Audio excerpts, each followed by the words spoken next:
It's the end of the day. It's time to close up shop. However, something tells you to stay back for a bit. For the next hour or two, you'll be staying after hours.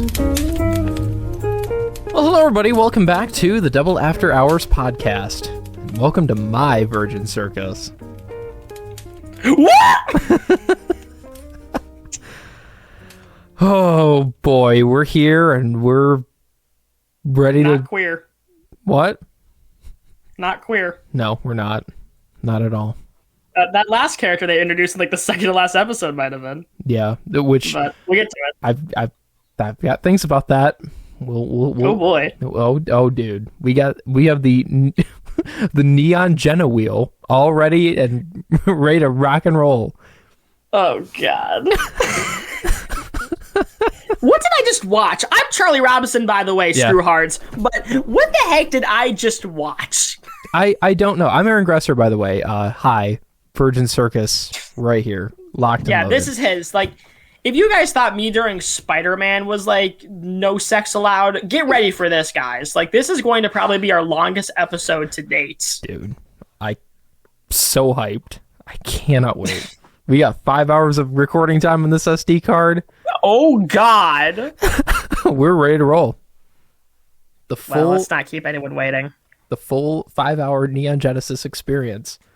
Because, well, actually it might be close to that because we're also talking about the movie, too. But that's next week. That's the next week problem. Yeah, that's the next week problem. But, hey, here we are. So, I guess I think I'm probably going to be taking the reins for most of this, since, you know. Yeah, this has been like the episode you've been hyping up the most out of everything in season one. You're like, man, I can't wait for when we do Evangelion. And like, I often take the reins on a lot of episodes because it's just what I fall into sometimes. But you know what, Aaron? Yeah.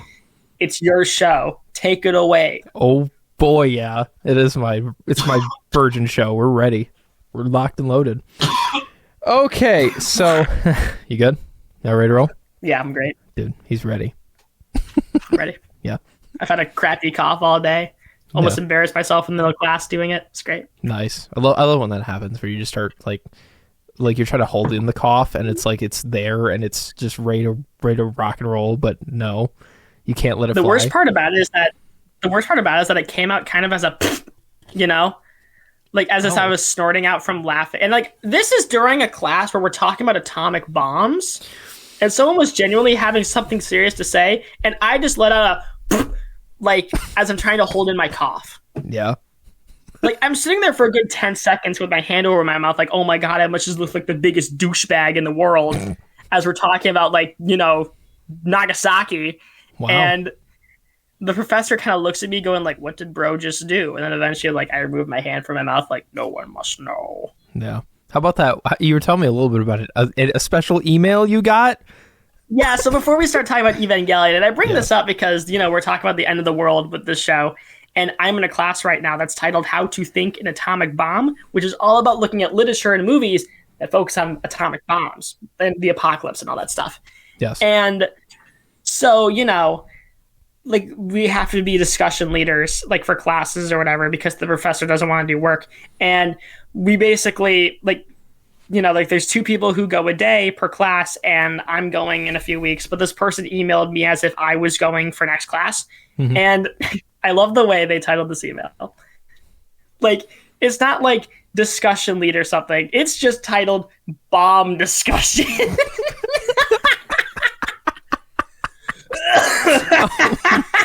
Oh my gosh. And I'm sitting there knowing exactly like this is going to be the worst thing if like a federal agent like obviously like if they actually read the email it's not that, but like from like a passerby's glance if you were to look into my email history it'd be like, whoa Charlie, bomb discussion, what's happening there? Yeah, I don't know, man. Explosive diarrhea, how am I supposed to know?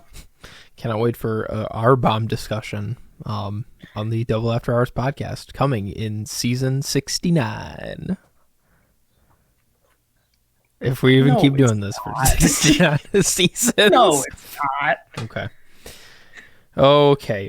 Maybe it'll show up when Shane wanted to do that one episode. Maybe it'll come after our big 100-year hiatus. No, it's not. Can't wait. Stop humoring him. Yeah. No humoring Shane. He's not here. By the way, Shane's not here. Bryce is not here. This is just a Charlie and Aaron special. And it is quite a special indeed. So let's dive into this. So, Neon Genesis. It's a show. Thanks. Yeah. So, Neon Genesis, I consider it to have like two parts to it. Now it's time for the serious discussion. We got all those giggles out. We're all ready to roll. Because Lord knows we're not going to laugh at least once during these whole next few, segments. Oh, I know we're it's going to come up probably like 5 minutes from now. But anyway, so I consider Neon Genesis to have two parts to it, at least for the original 26. There's the actual show itself, and then there's the ending. Which we have on the Neon Gena wheel have given it its own special slot on there. Of course. Because that is actually quite it's a whole thing to unpack. Let's just say that. So we will be getting into that. But first, we're going to talk about, we're going to spin the wheel. We'll get into that. But just first impressions, because this is your first time watching this entire show. This is my surprisingly, this is my second time around watching the show. Yeah. You'd think I would have fumed over this more, but no. We keep that anime love very deep down, guys. Yeah.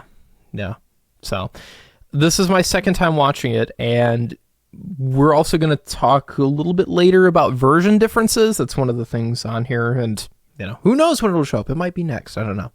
But basically, the quick Monty version of it, it's the Netflix version, and then there's the original broadcast version, and then there's a few dubs in between here and there, and a couple of different released versions of it. But the big two that I've seen is pretty much the original broadcast version of the show and the new Netflix one, which, speaking of fuming, a lot of people have fumed about it.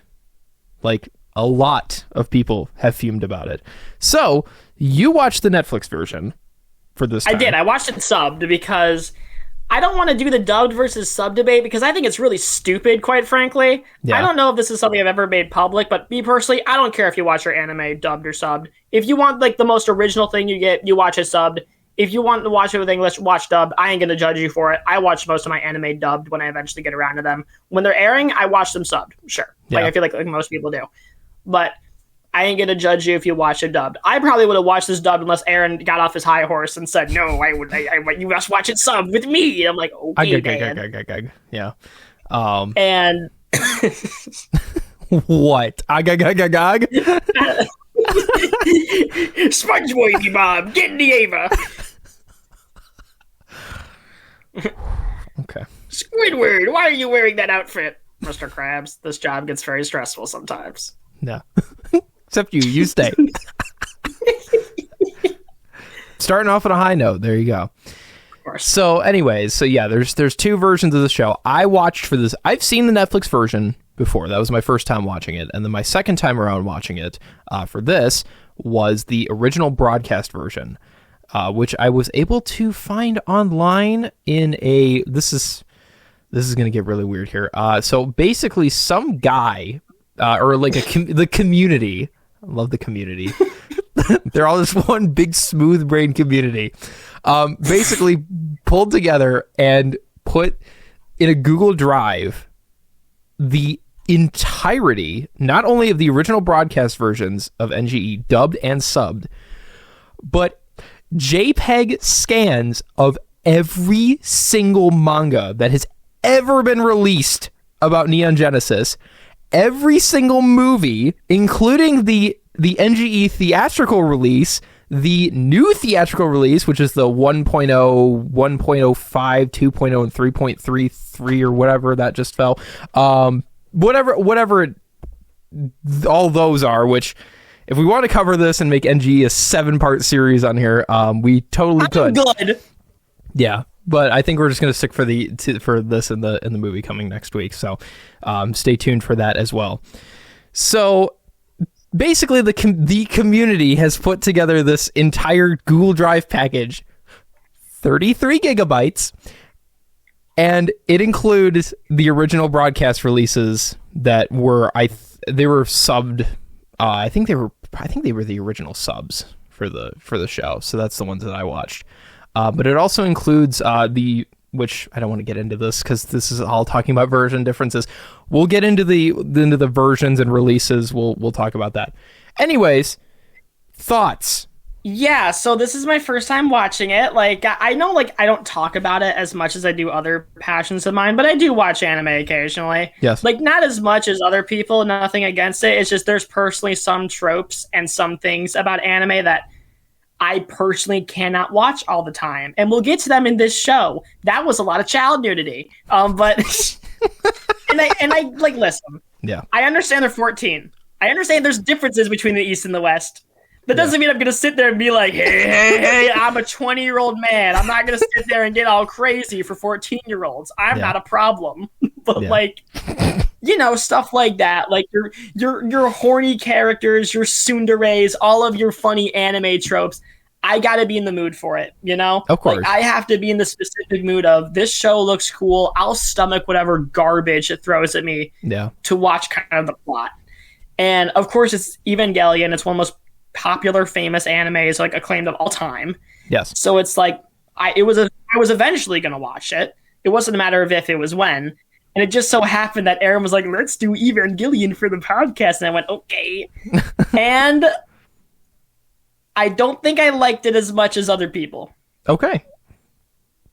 So I don't think it's a bad show. I want to make that very clear. I think it's very good. Okay. It's more that just, I think, from if you were to like to pitch to me the main characters of this show, like if you were to describe Shinji to me, I would not want to watch him. Fair enough. I hate this brat. Yeah. Like, it's sad that I think he's poorly written, as I do think the show does a great job at kind of establishing his inner turmoil. We'll get to that. It's more just that he's purposely written to be a certain type of way. And I just personally, like, that's a character type that I've never really liked.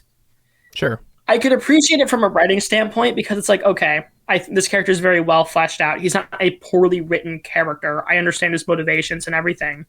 It's more that, like, I just don't like who this character is as a person. Maybe that's the point. I'm assuming it was. Yeah. But it's like, obviously, like, again, this anime is often touted as a very as a massive deconstruction on mecha anime, and a lot of that stuff that was going on at the time before it was released. And I'm not the biggest mecha guy. I'm more of a shonen man myself. Sure. So I can't really sit there and go, like, I know all these tropes like the back of my hand. Because to be honest, I don't. I've only seen a couple of mecha in my days. But I can understand why they made a lot of decisions that they did. And I guess I'll save some of those other opinions for a little later because I have a ton of thoughts. But in short, I don't think it's a bad show. I think it's a very good show. But I am going to be kind of critical about it because it's gotten this very high status reputation over the years. And I'm not going to kind of give it some free passes because, like, oh, everyone likes it. Oh, yeah. No, Neon Genesis does not deserve free passes at all. There are, I mean, when the show originally aired, I mean, it was a big deal in Japan. And eventually when it made its way over to the States, there was a lot of, and we'll get to this in version differences, there was a lot of westernized things that were added to a lot of the, you know, the dubs and subs. But in the original run in Japan, I mean, this was a big show. I mean, it got so popular, they made a movie out of it. They made several movies out of it. You can, fun fact, I'm sure a lot of you may have seen this before, you can actually live off of merchandise for Neon Genesis. They literally, every essential is pretty much covered when it comes to Neon Genesis stuff. So if you wanted to, you could just live off of merch. And you could survive for quite a while. I'm good. Yeah, no, I don't think we're going to try that challenge for any of our extras. I don't think. Unless I hope not. Yeah. For your next challenge, use the Evangelion toaster. Yeah, we'll make Shane do that. That's a Shane. That's a Shane prerogative. But anyways, so yeah, though this show does not deserve a lot of free passes. Obviously, it was well loved when it first. What I was getting back to. Obviously, it was well beloved when it first came out. That ending. The ending pissed off a lot of people. Expectedly pissed off a lot of people because it just kind of said, "Hey, you know that cool show? Nah, let's do something else. Come on, guys, let's do something else." It's 2.5 Men. Yeah. I don't know. I was like, yes, here we have action show. Now it turned into 2.5 Men. Yeah. Because why not? But yeah, so my thoughts about Neon Genesis. Oh boy.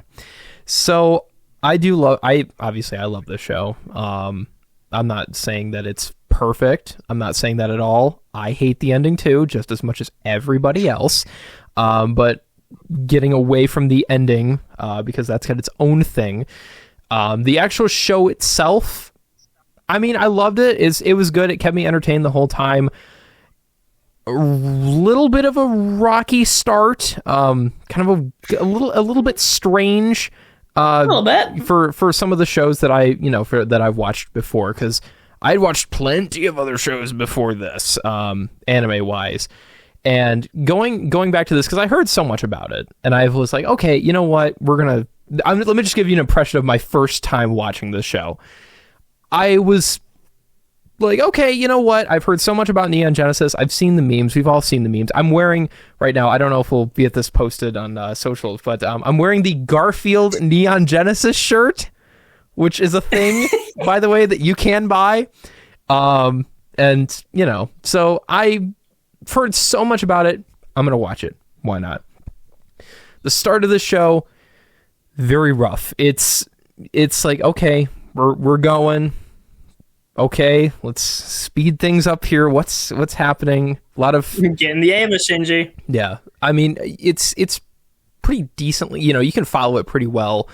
The show really starts to pick up around the middle. That's when things kind of get rolling here. As soon as one of the funny characters shows up, that's when the show kind of gets a little. I know we have thoughts about this particular character.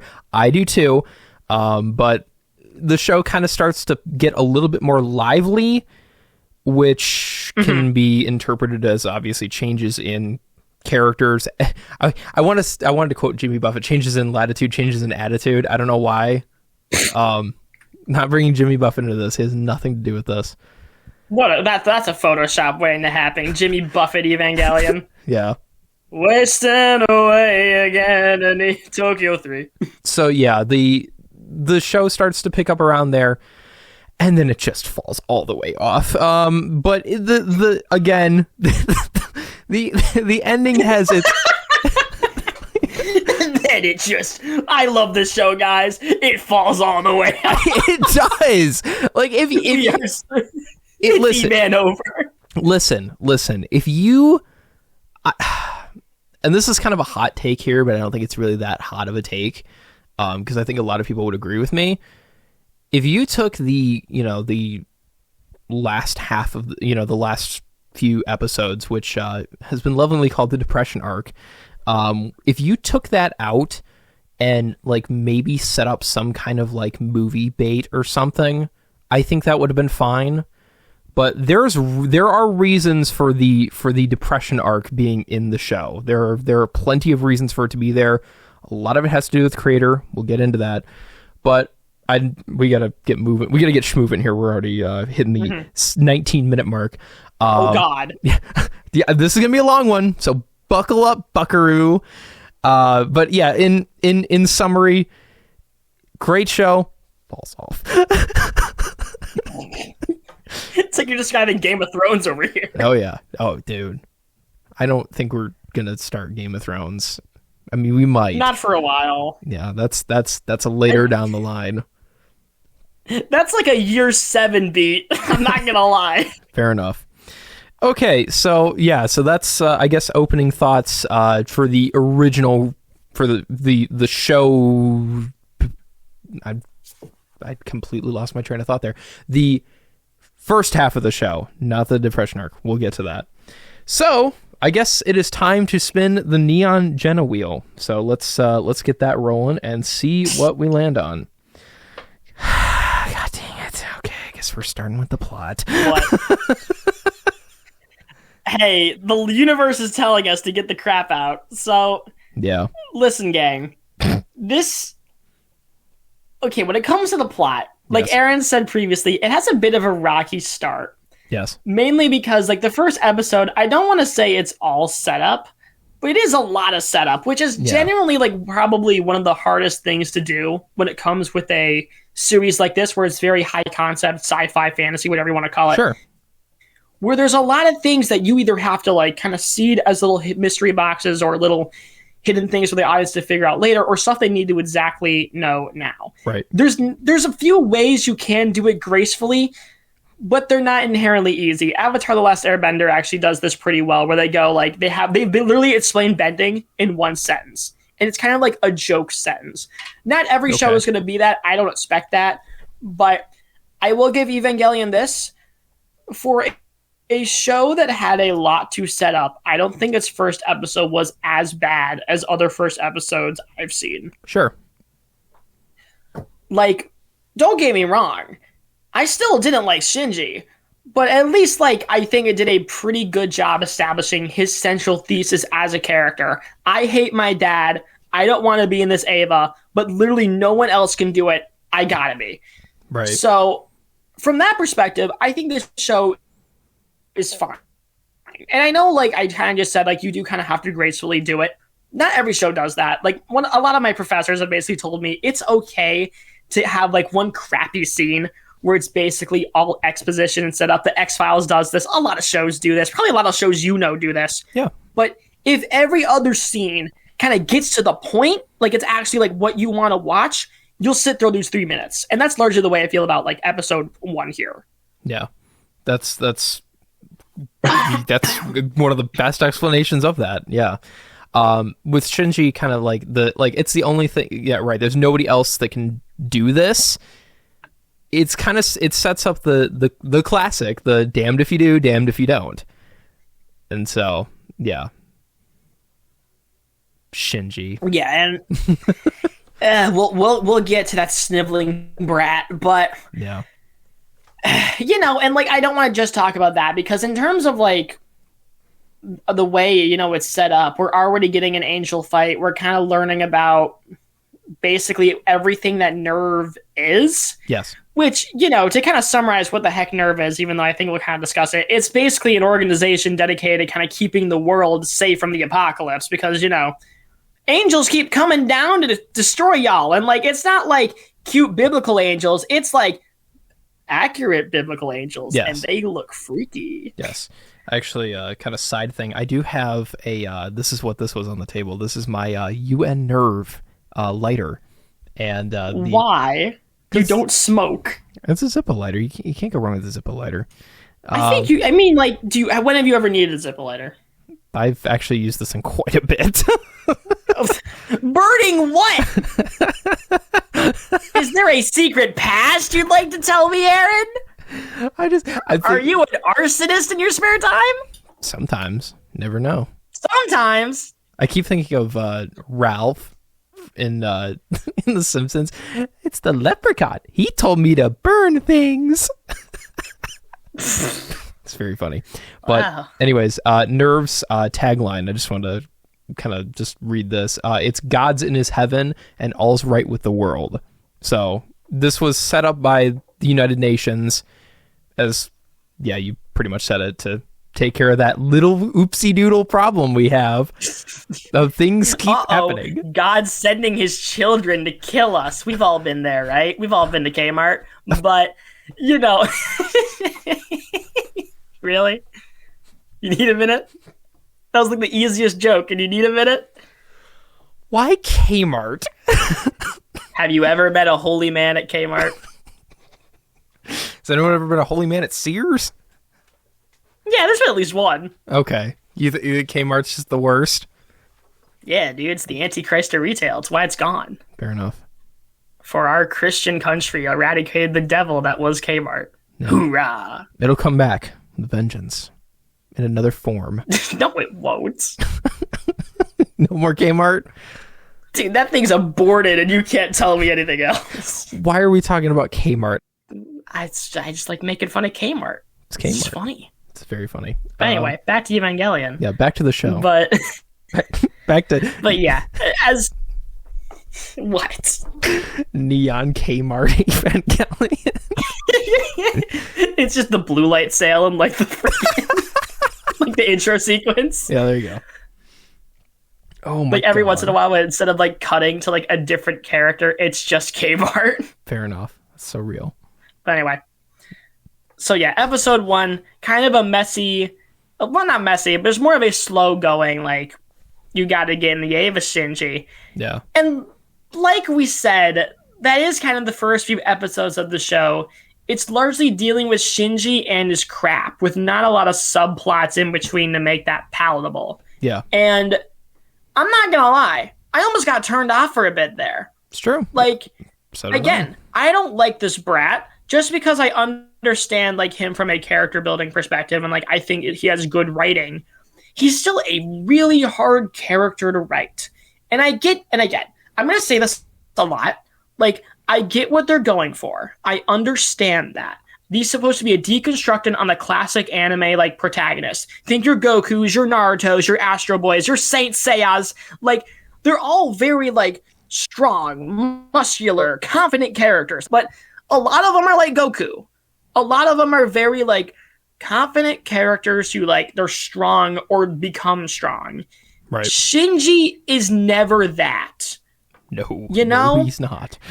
The show doesn't pretend he's going to be that. He's unconfident, kind of a bit of a crybaby, a wuss, and he acknowledges that. I understand that. And a lot of these first few episodes is getting you used to that. Later on, I just want to add something real quick. Later on in the show, it's a line when Misato and Shinji are both riding back to a little bit later on when they're going back to Misato's apartment. Shinji actually got praise for something that he did. I think it was like it was a good job thing, right? And he was like, oh, I did such a great job, but all it does is make Asuka mad, and all it does is it just makes other people angry. And Misato says something that's kind of, it was really important. She says, the problem is that all you care about is what other people are thinking and what other people think of you, but you don't actually care about yourself. If you get praise, you're worried about what Asuka thinks, or you're worried about what Misato thinks, or what anybody else thinks about him, and he doesn't worry about himself, which good life message there, actually. Yeah, and that's largely about how a lot of the plot goes, like, until we meet Asuka, who shows up in, what is it, episode 7, 8, something like that? It was 8, the episode. It's called Asuka Arrives. Because even the show knew this brat was going to change everything. But it was episode 8. Yes. Because I know, I think people are expecting us to do a play-by-play, but guys, 26 episodes of anime, over 8 hours of material. I ain't giving you every single detail, but the show is it's 10 hours and I think it's like almost 10 and a half hours of content. Still proves my point. I'm not giving you a play-by-play, because even if we're going at 2 hours, we're just going to talk about the stuff we like. But yes, we get Asuka, Satan herself. Fair enough. Yeah. And again, I'll save some of my Asuka thoughts for a bit, because I have a lot of strong thoughts on this brat. Sure. But and again, Ray's here too. Ray's always been here. Ray's kind of raying around, but we don't really get a lot of Ray stuff. Memeing around in New Tokyo. Memeing around in the Evangelions. I don't know, man. What do you want from Ray? Oh, She just kind of stands there. What do you want? no, just like the. She's not best girl. Screw you. But and half the fans left. hey, you had 2 garbage options to pick. You might as well just pick the trash that looks good to you. But You had 3 options. Asuka, you're right. Pen. Yeah, How can we forget? And Pen. Yeah, can't forget. The penguin 110%. that randomly lives with the characters. Yeah, that's another thing too. I don't know, man. And originally, How do you get there? what's kind of funny is originally I thought that okay, yeah, it's weird that the penguin's there, but I've seen like a lot of anime do this where it's just like, oh, random animal as pet, cool. And originally I thought what they were doing with this was it was just like, this is the future, takes place in 2015, fun fact. It's not really a fun fact. If you watched it, it literally tells you it takes place in 2015. But I originally thought that maybe this was just like a thing that happens in the future. Like this is part of the world where just like, oh, weird pets are just a thing now. And like, like regular, like a dog or a cat. It's just like, it doesn't happen anymore. And Flava Flay. But literally in the middle of the show, when they're riding on the freaking tram thing, there's a woman holding a dog. So yeah, I guess not. Maybe it still is. Maybe it's just a weird nerve thing. I don't know. I mean, technically the South Pole got evaporated during it's gone during the second impact. So maybe that's where Pen Pen came from. It just came out like from an expedition and it just showed up and here we are. Yeah, which, I mean, it's not a terrible theory, so but anyways, yeah. So but yeah, we're getting distracted, but yes. Like this middle chunk of the show, kind of like what you mentioned, is a lot more lively. Yes. It's lively and it's got a lot more focus on I'm trying to think of the best way to say this. It kind of has like characters. Like I haven't. Well, yes, characters like they start to seem a little more lively, unless this is just Shinji. He's a guy. This is his entire life story. Here's every single thing about Shinji. Look at Shinji. He's abandoned. Did you know that? Yeah. I like that the middle part tends to focus a little bit more on the actual like angel fighting and like kind of a problem and a solution kind of thing. Yeah, it's very Monster of the Week episodic in this kind of middle portion. Yeah, which I mean, I don't hate that. I think that I mean, obviously there's got to be some kind of like plot building here. It can't just be like, oh, it's the same three characters. They do a thing. That's the end. Next. I can't believe Ray is quiet, guys. You ever believe that? Next episode. Yeah. So I don't know. I do like this middle part. I think it's, I mean, a lot of people would probably agree with this. It's probably the best part in the entire show. It basically is, because the start is just, I don't know. The start of the show is just so it's a rough start. Freaking rocky. And when I was I might have already said this, I don't know. Maybe I'm parroting myself, maybe, I don't know. But when I was first watching this show, I was in the same boat as you. I almost turned it off. Like, this is okay, we're going here, it's a thing. Shinji setting up the world building, biggest crime of them all, daddy issues. That's it. You can't have a marketable shonen or anime character without daddy issues. Name me one who doesn't have them. Right. Yeah. They all. Goku, dad's super dead. Naruto, I don't remember if his dad is dead, but he's not really in the picture for because he's an orphan at first. Yes. Luffy, I don't remember. He has a brother. He dies. Spoilers, but yeah. I don't remember if his dad's there. Ash, Professor Oak, his only surrogate father figure, banging his mom. The only way to have a good story, no parents. Kill them. Parent problems. Yeah. Fair Listen, enough. Parent issues sell. We all got them. We all got them. Some characters just have it worse than others. Yeah, that's fair enough. But yeah, no, it started out so rocky, but then if you're willing to sit through like the weirdness and the bullcrap and the freeze frames, the freeze frames, oh my god.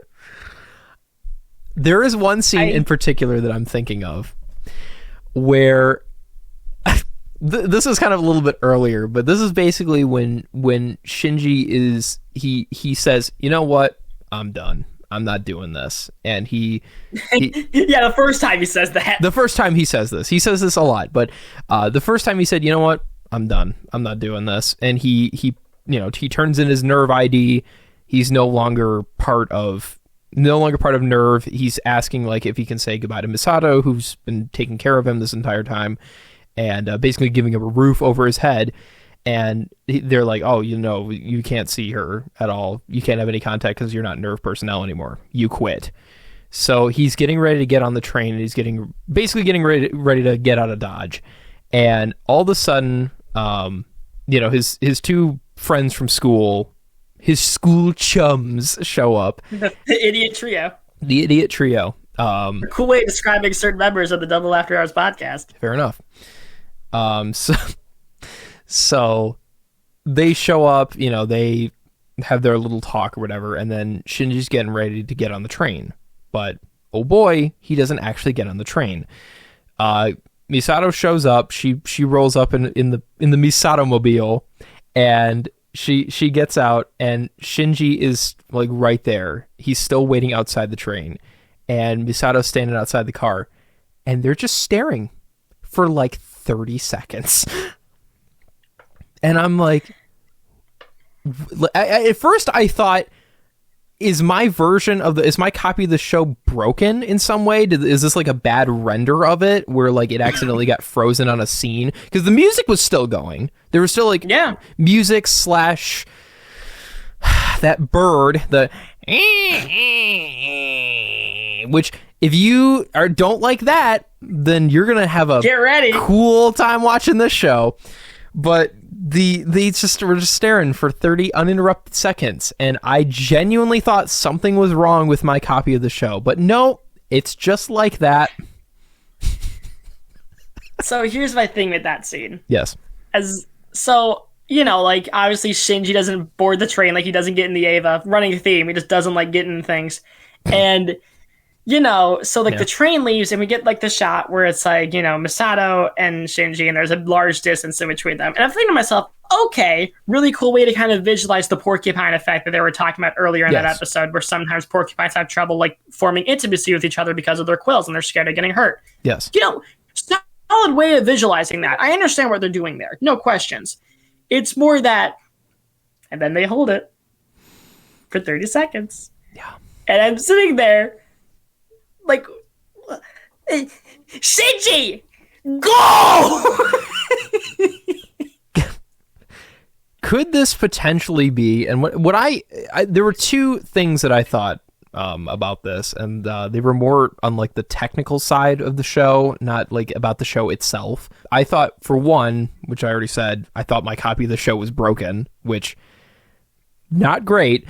But the other thing I thought was, are they padding runtime?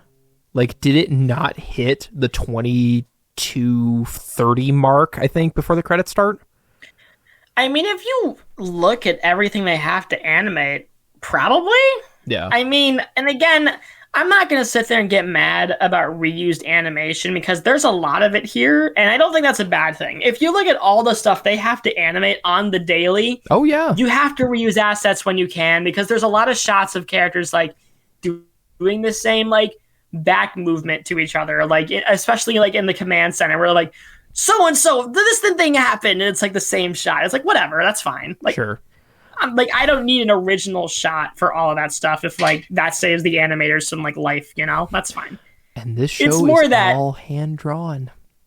Exactly. This is before computers ruined everything. This was Cell all the way. And I'm sitting there watching this stupid little kid not freaking communicate, and I'm like, freaking Shinji. Yeah.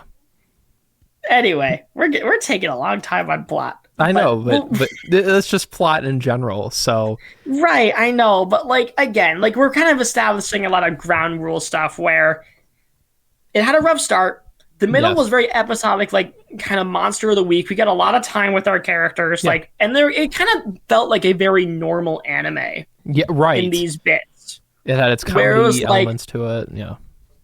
Like, you could enjoy the episode where Asuka and Shinji had to learn to dance to like synchronize with each other on its own. You can enjoy a lot of that stuff. And then I want to say where it kind of starts getting different is like when Shinji is kind of it's when I forgot his friend's name, but it's like the tough guy friend of the idiot trio. Yeah. Is revealed that he's going to be the next pilot. And we go the entire episode and Shinji just isn't told by Asuka or Misato or anyone who the next children's going to be. Sure. And it's him. And, you know, he realizes there's someone in the Eva pilot because it goes rogue. Basically, an angel corrupts it or whatever. Right. And it goes rogue, and the only person who can do something about it is Shinji because Asuka gets folded, Rei gets folded, it's all up to the brat. And he just can't do it. He's like, there's a kid in there. I'm not going to kill him. And his dad's like, all right, screw you, Cheeks. I'm going to freaking put in this programming, this dummy plug, and do it myself. Yeah. And it destroys him. Yeah. Like, it was one of the most brutal fights in the show. Not the most. I think we all know what the most brutal one is. But it was one of the most, like, brutal takedowns of a character we've ever seen. Mm-hmm. And it ends with Shinji just releasing a blood-curdling scream before the credits. It was brutal. Yeah. That's when it really changes. That's not really when the depression arc begins, but it kind of feels like the segue between slice, like normal, like mecha anime and oh god. Yeah. Child murder or almost child murder? That's getting good. Back to formula. More 14-year-olds need to die. Yeah. Not a personal I see statement. what you do on Twitter. Personal statement all the way. All the way. Full ride. Die. Die. Yeah, I was laughing about die too, which, oh my god, that's a inside joke of the century. I know, kind of. Yeah. We've talked about die before in this podcast, so yeah, man, we've uttered it, but yeah, Shinji almost murders a man. Yippee dee. He quits Nerve again. Frick you, I guess. And man, Shinji, you got a pretty good gig here. You get to pilot a cool robot. You get to hang out with women who don't like you. Man, this is great. Why are you complaining? And he quits Nerve again. And then freaking like, oh no, another angel shows up. Wouldn't you have guessed it, champ? Of course. The big track record. And Asuka's like, I got this. Gets folded again. Very, very cathartic. And Rei's like, all right, I'll try something. Gets folded. Yeah. And it's like, oh god, we need Shinji to figure this out. He'll figure it out. And so we need Shinji to scream again. Yeah. So, Mr. Shinji, you haven't screamed enough in the mic yet. I would like you to destroy your vocal cords for us, please. Thank you. But yeah, which and you know, just real quick, going back to, I know we're just like whiplashing you around, and I'm so sorry. Going back to like some of the first few episodes, mainly what are the first times that Shinji was piloting Unit 01? There's, you know, when he's getting folded, there's a scene where he just screams and then it just cuts. Just like that. Yeah. That, I don't know. That scene was like, whoa. Okay. So this is how we're rolling in the early stuff. And I'm like, I'm rewatching this and I'm like, how did this transition into they're playing DDR? Yay! Can you believe it? Like, that's what makes this show so weird, man. It's trying to be a body horror and then it's just showing me a penguin. And it's like, what is what? Yeah. Oh boy. So anyways, back to the getting towards the end. Yeah, and we get this middle chunk of episodes where it's a lot of characters just kind of not really as like down in the depression as we see later, but just kind of screwed, you know? Asuka eventually can't pilot the Eva anymore. Her sync rates go to 0. She can't do it. She's not confident. It's not happening. Yeah. Rei and Shinji are like the only people who can kind of do it at this point. Right. And then like freaking eventually it's really only Shinji because like some, you know, stuff happens. Sure. And Shinji has to take a life. Yeah. He has to kill an angel that looks like a 14-year-old basically. Right. And it screws with them, and then we kind of get the depression arc. Yeah, where the show officially falls off. We'll kind of get to that was our very long, quick synopsis on the plot. Yeah, but as you can kind of tell, it's not as laid out as other shows, which is okay. Yeah. It's just be prepared for a little bit of whiplash. Yeah, and get prepared for a lot of staring intently. Or long elevator scenes where no one says anything. Fly Me to the Moon, which we'll get to that. It's not in the Netflix version. Yeah. It made me very sad. Thank you. Was it? I think it was Sony Music Japan. Anyways, licensing problems. That's why they couldn't have it. Which I have things to talk about on that because it actually ruins a couple scenes. But we will get to that. Time to dust off that Neon Gena wheel that we haven't touched. We've been yapping for a minute. Hot minute. We are cool. 46 minutes in. Oh God! And we're not done yet. That was only the first entry. Yeah. Okay, let's spin that nega wheel and see what. I'm gonna be here all night. Oh my God. See what we get. Okay, so we've landed on Misato, the funny. Everyone's favorite horn, like everyone just wants to have sex with her. That's the character. Okay, that's not the character, obviously. There's a lot more to her. But we don't objectify women on this podcast. We just have a bad habit of seeming like we do. That's Bryce's job. 2024. Is it though? I mean, he did call women objects. That's right. I think I gaslit him believing he did at one point. That's really funny. It's funny though. I don't know. Yeah, it almost worked. But yeah, we got Masato, the ultimate. Well, not the ultimate daddy issues. That's Shinji. But yeah. Well, it's like everyone in the show has daddy issues. Crap, I can't even use that joke. Yeah, but hers are pretty bad. Yeah, bad, but not the worst. Congratulations, Misato. It's bad, but it could be worse. Yeah, that's very funny. It's a very, very interesting character, and which I kind of see her sometimes as like comic relief, especially in the early episodes. Oh yeah. I mean, in those early episodes, like we said during plot, it just kind of, we're rocking here and we're going nowhere fast. And then, okay, Asuka shows up. Funny. It's not even nowhere fast. It's more that like we're introduced to like Masato as like kind of like a commander type. Then we learn she's a total goofball who likes to get drunk. Right. And then she goes back to commander type. And also like, as a penguin. It kind of just circles around. Yeah. that too, best girl of the show, Pen. Cannot forget him. Yeah. But hey, sometimes it takes a man to be best girl. Giguk. Everyone knows that. But yeah. If you put in the work, it's really worth it. Listen, sometimes the ladies just can't be best girl. That's why it's a man's job. Yeah. What was that about women we were talking about earlier that we don't do?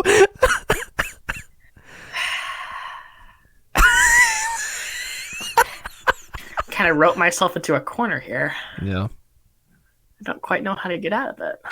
Back to Misato. He's still figuring it out. Still thinking. What? It's just this whole situation. We learned a whole thing like, guys, we don't objectify women at all. Sometimes it takes a man to be best girl.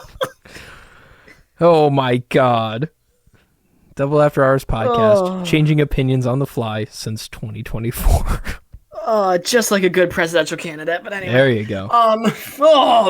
During an election year, Charlie, why would you say that? Guys, I'm a Green Party. But really, I hope whoever's running does really well. God, if only I knew their name. That's one of my favorite jokes from one of the last episodes. Oh my God. That was Joker. That was so good. Oh my god. Anyway, back to freaking Masato. Yes. So I do see like as a comic relief. We give you Whiplash talking about the plot, and we give you Whiplash talking about Neon Genesis. Hey, it's what you come here for. Yeah. You come here for our commentary. So yeah, a lot of comic relief for a lot of those early episodes, and honestly, I think she's one of the best parts of the early episodes. Because it's just there's so much. Like we said, it's okay. Let's move her right along here, and then you just have her just getting absolutely hammered, and doing that. She's like takes a big swig and she's like, woo! Yeah, she cracks open a cold one at like 9 a.m, and you're just like, dang, that's life. Yeah, she's really pulling the it's 5 o'clock somewhere. But yeah, no, Misato is a very fun character, and of course, and the song that they wrote for her specifically in all the scenes just was so perfect. Oh just so good. So yeah, but later on, of course, you know, the comedy keeps on rolling, but like us, has the serious side too, where she's the the commander, and you know what, she does a pretty darn good job of it. Heck yeah. All the 14-year-olds almost died on her watch. That's pretty good. Yeah, it's always a good time. I mean, Ray died at one point, but oops. Yeah, oops. It's fine. Hey, you killed the worst character, you don't feel that bad. Yeah.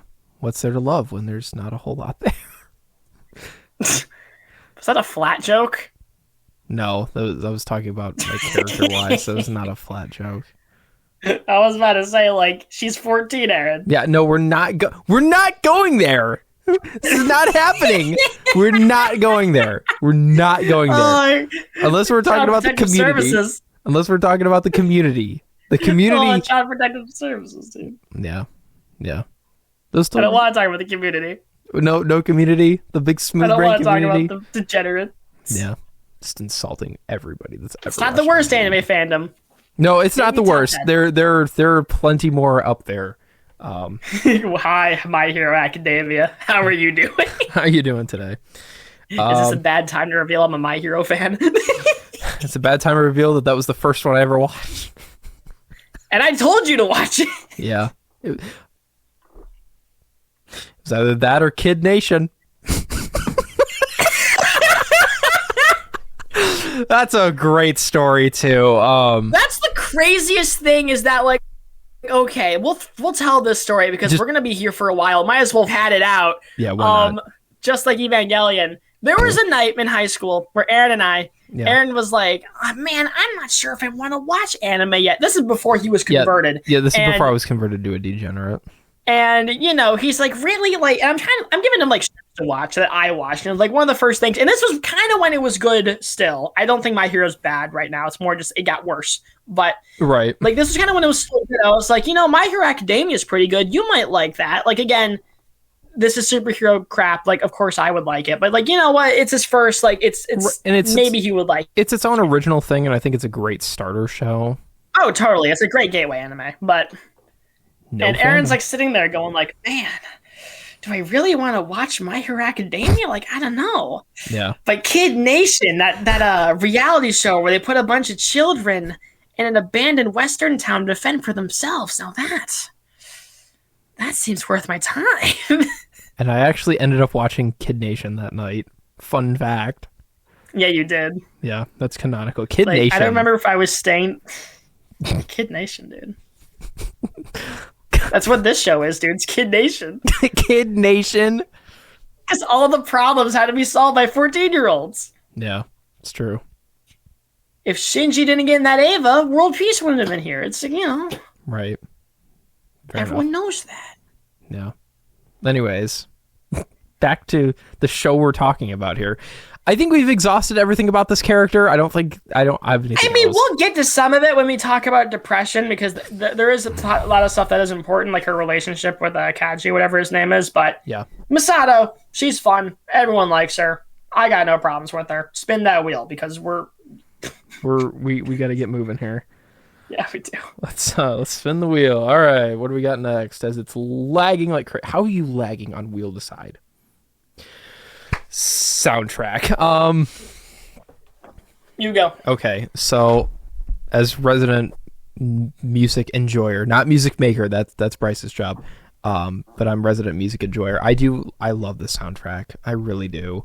Obviously, the Cruel Angel's Thesis, or A Cruel Angel's Thesis, it's one of the greatest anime openings of all time. Right. It's a classic. It's been parodied a million times. It's iconic. You can't go wrong with it. It's a great opening.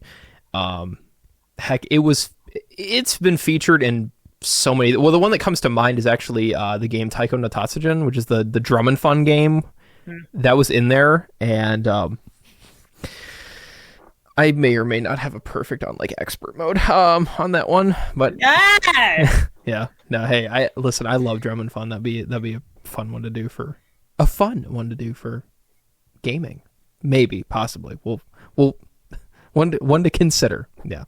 But anyways, back to the soundtrack. So obviously, I'm actually going to look at the back here because this is the album. And none of you can see this, but I have a copy of Evangelion Finally, which is basically like a greatest hits of like the entire series and like everything that's ever been done. And I mean, there's just so many great songs on here. I mean, Cruel Angel's Thesis, we said, it's iconic. Fly Me to the Moon. Holy. Oh!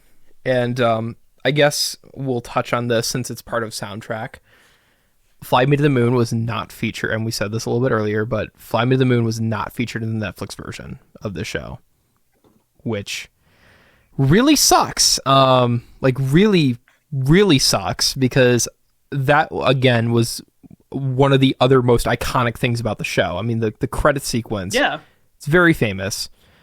And Fly Me to the Moon doesn't just appear in the credits. It also appears, because since I watched the original broadcast version, it appears a lot in the actual show. And the one scene that comes to mind is the scene where Misato is sitting by the phone and she's listening to the voicemail. During that scene in the original version, Fly Me to the Moon is like a really kind of somber version of it is playing in the background, and it really enhances that scene. It adds so much oomph to it. So it's a heavy hitting scene altogether. Don't get me wrong. But the Fly Me to the Moon is just kind of the cherry on top that just makes it just so good. And then Netflix said, "Hey, buddy, you know that cool song that made that scene cool?" Gone. And I'm like, really? Really, Netflix? You couldn't spend a little bit more trying to get the licensing? Because apparently, Fly Me to the Moon is only available, at least right now, in Japanese releases of the show. Yeah. Just due to licensing, and I think it's BMI. It might be BMI. I don't know. One of the labels is just really, really stubborn about getting this on like all the versions of it, which really sucks because, again, it adds so much to the show, and it appears in many different scenes too. But there's again some other great ones. One that we'll touch on during the movie is the song. I'm gonna butcher the pronunciation of this, and I'm sorry. It's called Komm süßer Tod. I think it's a German name. So I know I just completely butchered that, and I'm so sorry. Bad to say. But that song gets played. I remember one time. Oh no. This is related to butchering. I remember one time I was at a Mexican restaurant with a friend of mine. Yeah. And like I don't remember how I mispronounced it, but I ordered like a burrito or something like that. It said like, "Can I get a burrito?" or something like that. And oh, no, it wasn't even that. I remember I ordered it was like pollo, like chicken, like chicken but in Spanish, and I think I said, "Can I get a polo?" and I'm like, "Oh no." Walks back and to the this shirt. is one of those Mexican and this is like one of those Mexican restaurants where like the people who work there are like actually Mexican. And, yeah, like, sure. This is, like actually like like they actually make good food. Right. And I'm just like, and we've been here a couple of times, me and this friend, and I'm like, I wanted to vomitos after that one. Oh, but anyway. Yeah. One that really comes to mind for me actually was back during the radio show. There is a song It's what is it called? Rescue Me. That's it. It's a song called Rescue Me. It's an oldie song, kind of a soul tune, and it's by a artist. Her name is Fontella Bass, and Did you say bass? I said bass confidently on the show. But here's the worst part. One of our regulars, his name is Cleveland Dennis. God bless him. We love Cleveland Dennis. He called up and he said, "Hey, I'm part of the I'm part of the club that goes around telling people." I forget what exactly he said to me. He's like, "I'm part of the Fontella Bass Club that goes around and corrects people," or something. He was just being goofy or whatever, and I'm like, "Oops, I said a funny," and yeah. So it's the Les Nessman effect from WKRP in Cincinnati. Chai Chai Rodriguez. So apologies for that. But anyways, getting a little bit more back on track. So yeah, that song appears in the movie, which we'll get to next week, and it's so good. It's such a great song because it progressively that song progressively gets like there's like this disastrous effect that's added onto the end as the song keeps fading out because it just goes and it keeps tumbling down. You've probably heard that song before. It just keeps it just keeps getting progressively more distorted and just more hectic, like you're listening to this on a faraway speaker as like the world's ending, which is basically the movie. But yeah, no, the soundtrack is incredible. Obviously the Misato song is so funny and it fits very well with the rest of the show, but Netflix, you and Fly Me to the Moon. Yeah.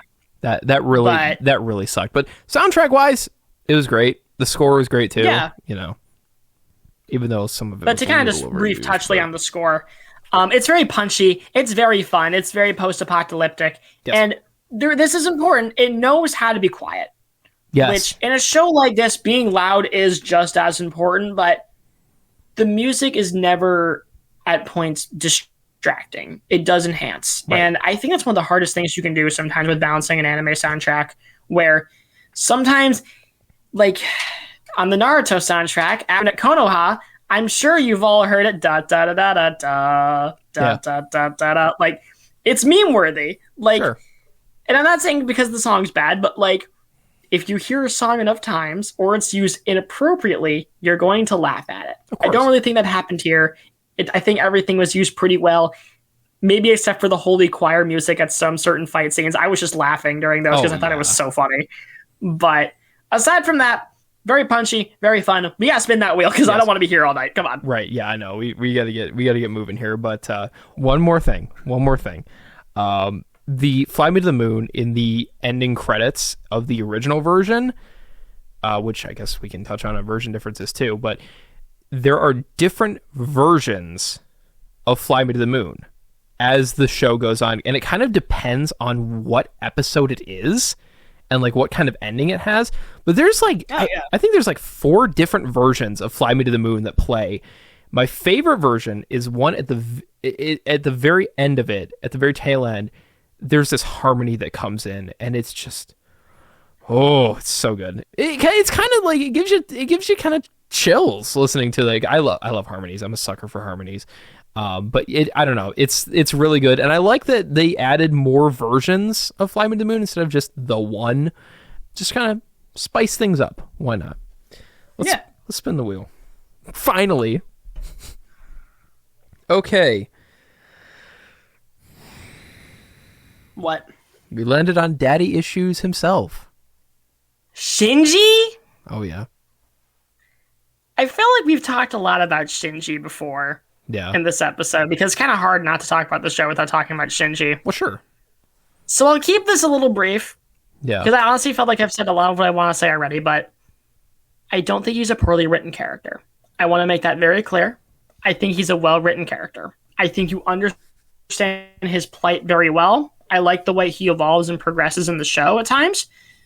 The problem is that there are moments where it feels like he just kind of remains the same, Right. And obviously, like, that can be a choice. I'm not saying having a flat character is often bad. I'm a Dragon Ball fan. I would be kind of stupid if I said like, oh, I would like Goku's kind of been a flat character for a while now. Obviously, he has grown and changed throughout the years, but he's largely the same kind of character he's been since we've introduced him as a kid, as he is an adult. Right. That's fine in the context of a shonen series where the point is to give you cool action. Here, that's not really what this is.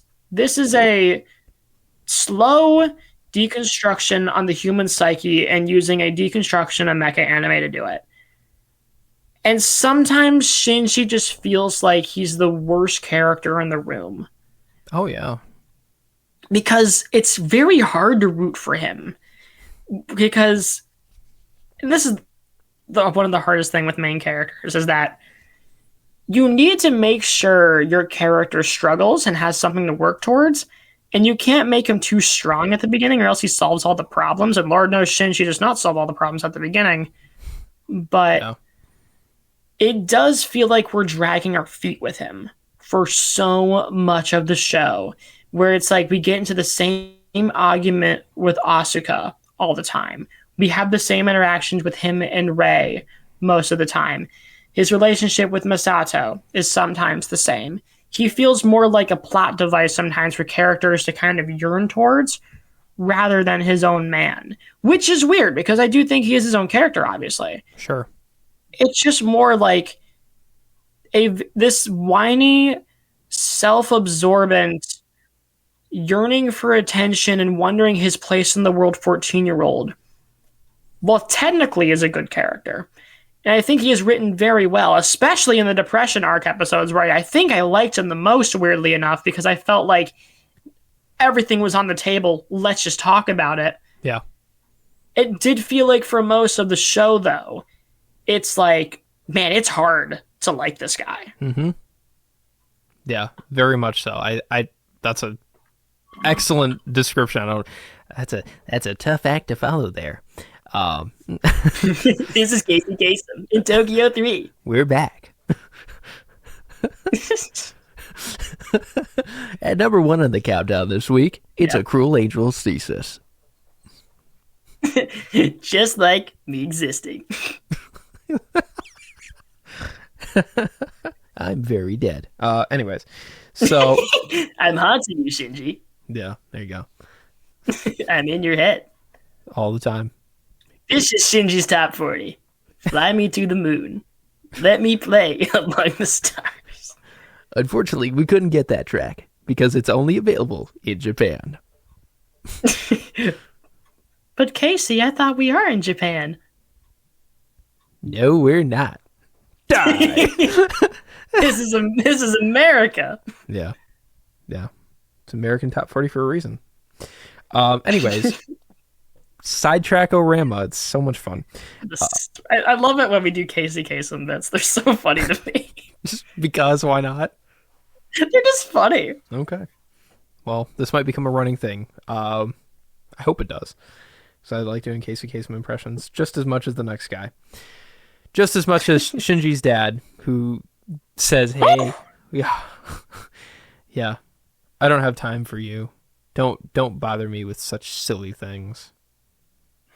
I hate you, son. Okay, Dad. Dang it, Bobby! Why didn't you get in the Eva? Don't put him in the Ava, Hank. Well, that dang old. I think you guys are getting that dang old Ava. That dang old Ava.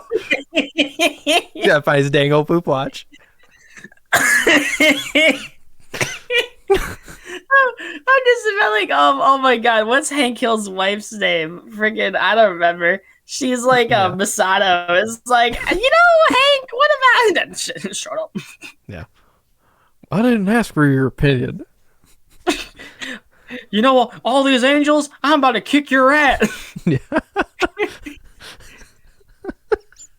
Good God. So, Shinji's dad, what a guy. He just doesn't like Father his of the kid. year. Yeah, father here right there. Doesn't like his kid. he sees him as just kind of, oh, you're a tool for my project, and that's Likes basically Ray it. more than his actual son. Yeah. He's an only child and still not the favorite. Woo! It's so real. But yeah, so Shinji, yeah. But I don't think I have anything to add about that. That was pretty much the great explanation on that. So let's go ahead and spin that Neon Gena wheel. Let's see what we get next. Well, keeping on the train here of children that are liked more, this one, Ray. Ray! Yeah. Where do we start with Ray? She's weird.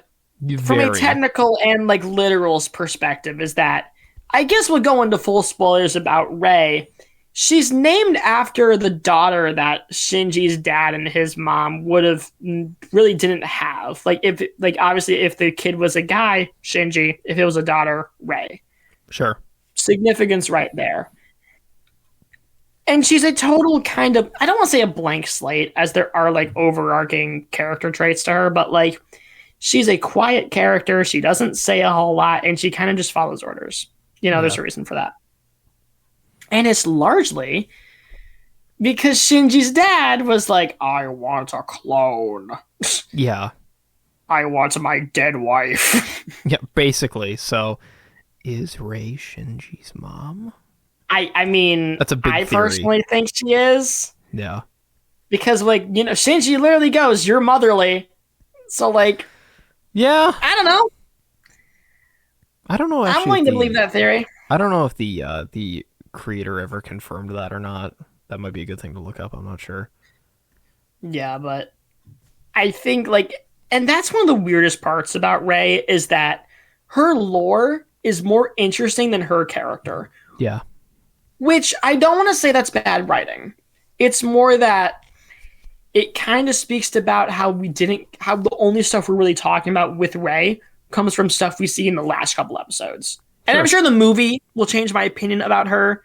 I know there's some stuff she does in there, but I'm sitting there kind of going, I don't hate this character, but you're not giving me a lot to like, Sure. Yeah, no, it's a very... that was just a great way of explaining it. I go to school for this, guys. Yeah, there you go. Yeah, you're rocking that. So yeah, it's really not a whole lot to, she's got that quiet smartness to her, specifically in the power outage episode. Obviously Asuka's trying, which we'll get there. I don't think we've hit Asuka yet, but it's one of those things. It's like, okay, Asuka's trying to be the leader. She's trying to be that character. Yeah. And Ray's basically stealing thunder, but totally deserved stealing thunder because there was no thunder to begin with Asuka. So basically, yeah. So it's just that kind of smart aspect. But other than that, yeah, I mean, very like you said, just very quiet character, not a lot to work with here, but yeah, has not a bad character. Has just very cool lore though. Yeah, she's genuinely probably one of the most interesting characters in the show. It's just, it's hard to kind of be like, she's my favorite, Of course, yeah. Despite what all the memes would have you think. Because which also you can't see, but this by the way, this plush here, which we got the funny Ray plush. This is gonna live down here in the studio. Now I gotta find a spot. Oh boy! So this is now a new addition to the to the basement, to the layer lore. So anyways, yeah, let's spin that Neon Gena wheel, shall we? And we have landed on, oh boy, it's my territory, releases. Okay. Go, girl. You got this. Go get him, Tiger. So release-wise, I mean, obviously there's the original run, which the OG 26, and that version is kind of, I mean, well, it's the original. It's regarded as that's the definitive thing to watch. Right. Because nothing got messed with. It's the original broadcast. There's a lot of which I guess we can kind of merge this with version differences too. But there's a lot of animation that is very different in the original version versus the Netflix one, since the Netflix one is the director's cut. So, but when they say director's cut, they also mean that like some animation like cells were swapped out for different ones. I don't know. It's very interesting. A lot of them were just swapped. They were completely different. I know there's a shot of Asuka. I think it was during the scene when they were talking in the elevator when her and Rey were talking in the elevator. There's a couple different shots that were changed, which is not the biggest deal. There's bigger deals than that, but there's the original broadcast version. Then there's the ADV dub, which ADV was a company that pretty much just westernized a lot of releases, and that actually ADV did the original VHS run of Neon Genesis. Okay. It did the English dubs for it, and I might plop this in post. Future Aaron, if you want to plop this in post, in the end credits after the Depression arc, the English voice actor in the ADV dubs kind of goes on a little bit of a rant about like, why is the show ending like this? I hope the movie picks up. It's very funny. It's this very long rant. I will send this to you later, and I will add this in post because it's just really funny. So, Aaron, that's your cue. Oh, this is nice. This is the end. Okay, where exactly am I? Here's the song. Oh, good. There's some things that are still unresolved here, guys. How do I get home? What do I eat? Was Rey my mom or a clone, or hell? Was this all in my mind? What's an Eva? Is that sort of a Freudian thing, or am I real? Oh, hell. Does the bus run through here? I mean, I'd like to go home now, but, oh, God. Where's home? Okay. I mustn't run away. Okay, I got that. Good. Okay. Now, if I were to run away, let's analyze that. Where the would I go? I'm on a big blue ball. Is this how you end a series? I mean, is this where we go from here? Okay, the movie better sure as hell make up for this. I'm telling you right now, because I'm stuck in nowhere land. You ran out of ink too, didn't you bastards? Thanks, Future Aaron. Appreciate it. Anyways, back to release-wise. So there were a few other ones. New Zealand and Australia had the Madman anime version, which basically just kind of copied off of the general releases, the general English dubs of it. And then Netflix came around and said, hey guys, we now have the rights to Neon Genesis. I kind of want to tie this into version differences. I really, really want to. Then just do it. Because I think you just have to. The dub of the show changes a lot of the kind of happy-go-luckiness of the original, like kind of, the more positive scenes. It very much tones that down to being kind of a little bit more dry. The first few episodes, before Asuka shows up, they're still exactly the same. They're the same dry, that's, this is what we're doing here. But a lot of the other ones, there was just a few pieces of dialogue in a lot of the episodes that were just very much toned down to not be as, we're kind of doing a little happy thing here. They're trying to bring that down to a whole different level. There's a few other ones too. I'm trying to think specifically of some ones. They'll come to me in a little bit. But yeah, version wise, obviously the big one, the really big one, the elephant in the room. It's Fly Me to the Moon. I mean, we touched on this before, so I don't want to, I don't want to parrot and rehash what we already have hashed. But there are scenes where Fly Me to the Moon is present in the original version, that make sense and they help enhance the scene. But when you don't have that song, I don't know. I think it kind of it changes the meaning. It changes kind of an attitude towards it, which really sucks. So hopefully maybe eventually they can get the licensing for it so they can, add it back in instead of having whatever that other ending song is, just kind of a little instrumental, and that's basically it. It's like a more of a sad, somber little tune. I never actually listened to it all the way. Yeah. I just always kind of went to the next episode because I just knew it wasn't Fly Me to the Moon, so I just left. Right. Well, fair enough. And yeah, my opinion will forever be, you can't have Neon Genesis without Fly Me to the Moon. You just can't. You can't. It is one of the most integral parts of the show, and you get rid of it. Like, I guess I can excuse the toning down, of the, the happy-go-lucky moments, although I really don't like that. I think that they should have left them in. But I guess because we need that levity compared to all the stuff that we get later on. Right. You can't just have the from a writing perspective. Like, again, that's where I largely look at a lot of this stuff. Sure, you need the levity there. Like, it's not that I think the audience can't take something deeper and something darker. I'm not going to sit there and look at Apocalypse Now and need more jokes. But there is a difference between, like, you need a couple moments where your characters get a win. Right. The fact that they were able to kill an angel and they got to relax as friends. Yeah. You need that occasionally. But yeah, and then, they kind of, I don't know. I don't like that change. And I definitely saw that when I was rewatching the original version. It was like, wow, I don't remember this being as, as happy as the Netflix one. And I look it up. Oh, sure enough. Yeah, they totally did that. They totally just completely got rid of it.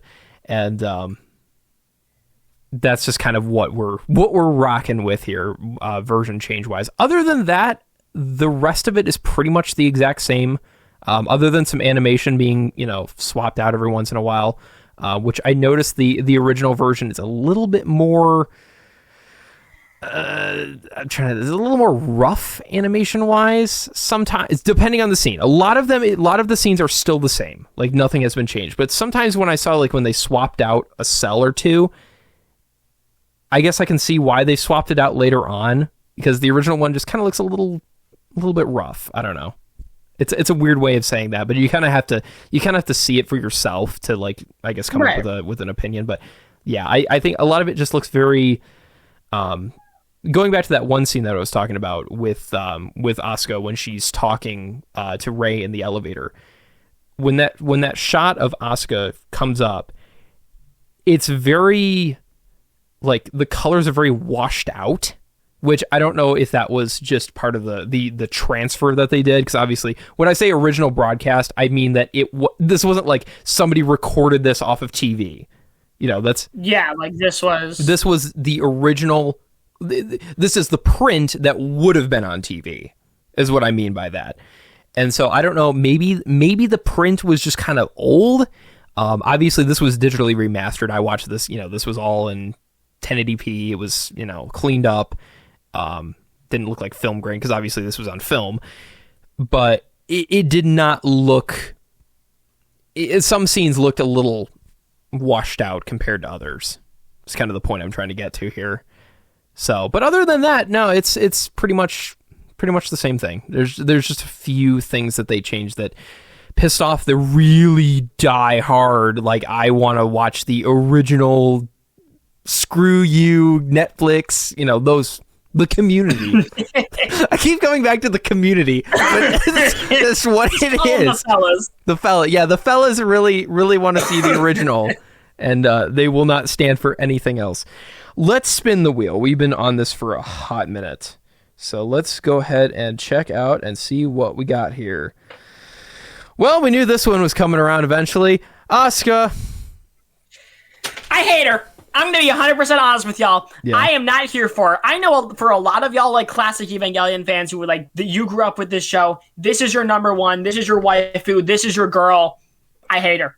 I want her in a trash bin. I never liked her. The only times I thought she was interesting is near the end where we actually kind of got to know her backstory and how her mom killed herself. That's the only time I really liked her because, hey, mommy issues were just as good as daddy issues. Different flavor, but same result. Yeah. It's the DUI of writing. You know, like you can do it all you want, but like it comes back to the, but anyway, yeah, like aggressive tangent aside, I know I've been dunking on Shinji and how hard he is to like, but he has his moments occasionally where he actually is pretty funny. Like where he is kind of observant and funny in certain ways with Masato, and it actually like, oh, that's cute. Asuka is arguably, in my opinion, the hardest character to like in this show. Yes. And that mainly just becomes, and again, she's a tsundere. For those of y'all who don't really know what that trope means, it basically means it's a female character who very much like playground bully archetypes where the more she insults you, the more she likes you. That's basically a tsundere. Except with Asuka, replace the whole like part. She hates Shinji, fundamentally. Yeah. That's the twist. Yep. And outside of a couple moments, they're kind of always at each other's throats and bickering. Yes. I'm not going to lie. That got old very fast. Yes. And when you have to watch that for episode on end,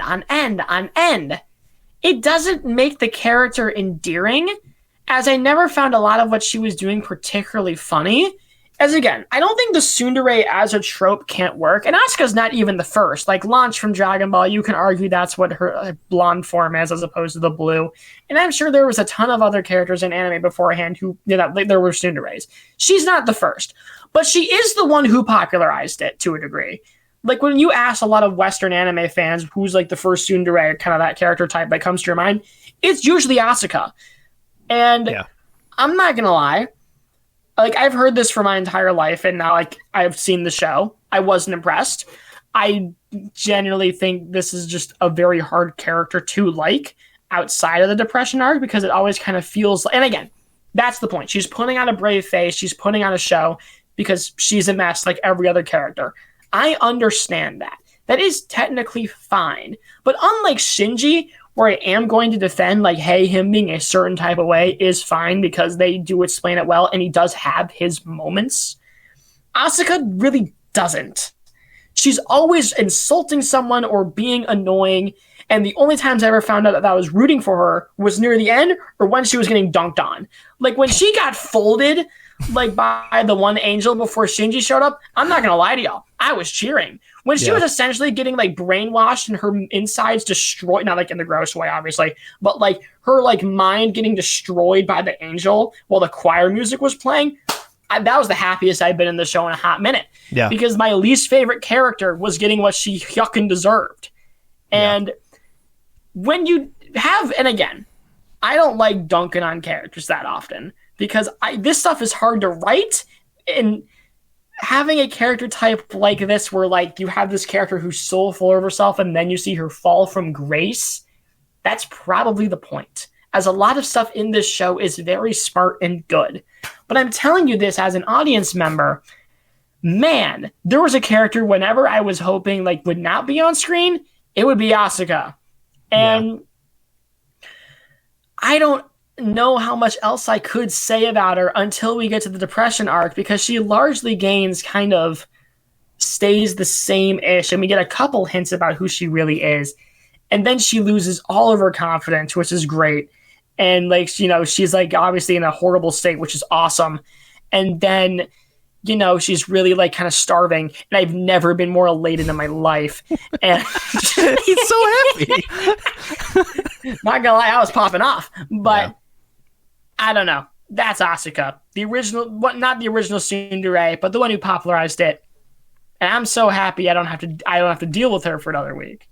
Yeah, there you go. So happy. What, dude? I've never been happier to see a 14-year-old in critical condition. Yeah, there you go. I mean, just to give, like, a quick thoughts, because that was a great explanation. I take a shot every time I say that. Most of this, most of this show, like you said, she's just that character. You know it well. they're cocky, they're ready to go, they're, they think they got it. They I come back to that meme that you're not that guy, pal. You're not that guy. Which, I mean, yeah, it's true. It's, from the moment this character showed up, you immediately understand. You get it. Like, this is this kind of character. Buckle up. Just going to be here for a while. And yeah, that downfall is satisfying. It's very, very satisfying to watch, Cocky McGee. Just it. Absolutely, you ran. Right. It's very, very satisfying. And hot take, is a very good payoff to what, to help you sit through the show, because you really want to see that. You really do want to see that. After dealing with I got this. What are you doing, Ray? You suck. You're Miss Perfect. Little Miss Perfect and the mighty Shinji. Look how the mighty have fallen. Right. Yeah, it is the mighty have fallen. So, yeah, again, you had a great explanation. Taking a shot. I don't have all these pre-written, by the way. That's just off the cuff. Yeah, I know, it's just off the cuff. That's fine. I mean, you're wired for that. That's fine. That's why you're here, talking about Neon Genesis. Yay! The writing man. So... I really appreciated when Asuka said, "I hate you, idiot Baka," for the 700th time. Oh my god. That was great. Yeah. The idiot trio. Oh my god, dude.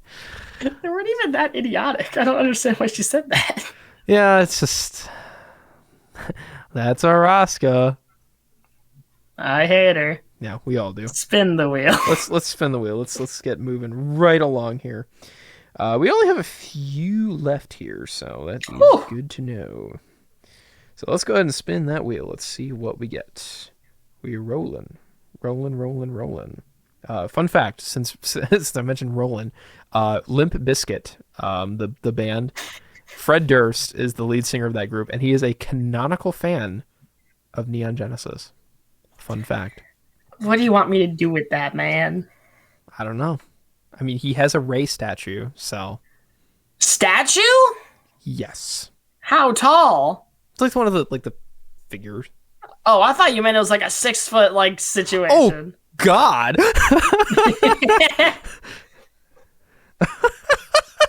I really want... Okay, Belgian guy, you're on this, okay? I want you to send one, have it custom made, and send it out to Fred Durst. That is your mission, okay, Belgium guy? Yeah, spend all your personal earnings for our little joke, thanks. Exactly. It's for the love of the game. Anyways, let's see. The wheel has landed on world building / setting. Yeah, so this is one that I mentioned because, well, like I mentioned earlier, when you're writing a sci-fi, high fantasy kind of thing like this, you need a good world. You need some good lore. And we got some cool lore. Yes.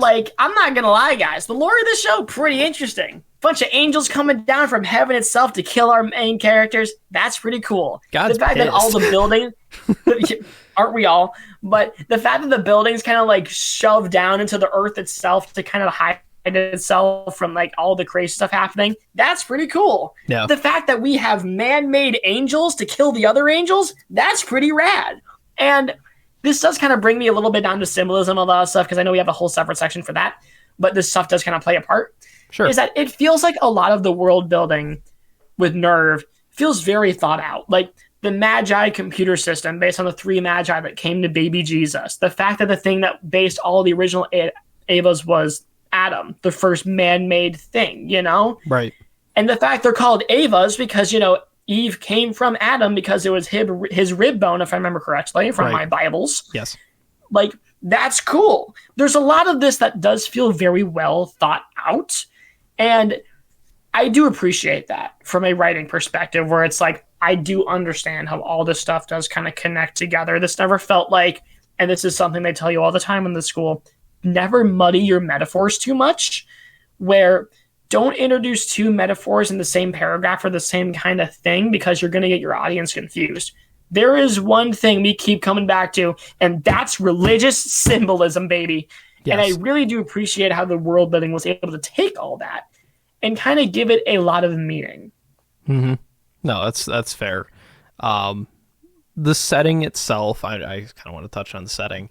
Obviously, it's that post-apocalyptic, because this was 15 years after what was called the Second Impact, which basically nobody was prepared for, and they just kind of took out. And angels showed up, destroyed Antarctica, screwed a bunch of people over, and they said crap. Right, and so everything was fine. To quote Nerve's tagline, God's in his heaven and all's right with the world. And 15 years later, God comes back. He's pissed, dude. He is ready for vengeance. And so yeah, the setting of it, I mean, that post-apocalyptic world, I like that kind of that future-esque part of it. I know this happens in 2015.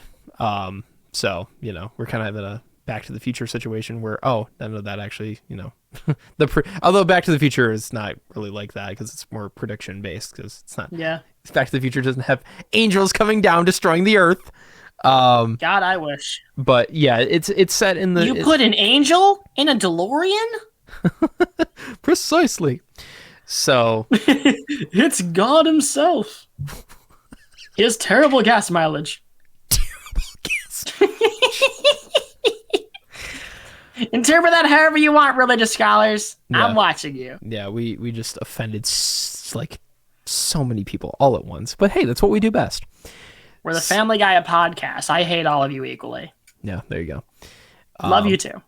So, yeah, the post-apocalyptic setting, it's very cool. Yeah, that's pretty much all I have to say about that. I mean, yeah. Spin the wheel! Yeah, symbolism is the one I'm waiting for. So, because I've got an interesting fun fact that you are not going to believe, but is actually true. Oh, God. So, let's, and there it is. Symbolism. Well, let's not keep people waiting. Are you ready for this? Sure. The creator of Neon Genesis Evangelion came out in an interview and said the religious symbolism he had no intention of that. It's not intentional. What? All of the religious symbolism was just kind of, it's kind of similar, but it has nothing to do with it. It's not directly related. Shit. To which I say, right. Bull crap. I mean, you have crosses in there all the time. A lot of times when things explode, you see a lot of crosses.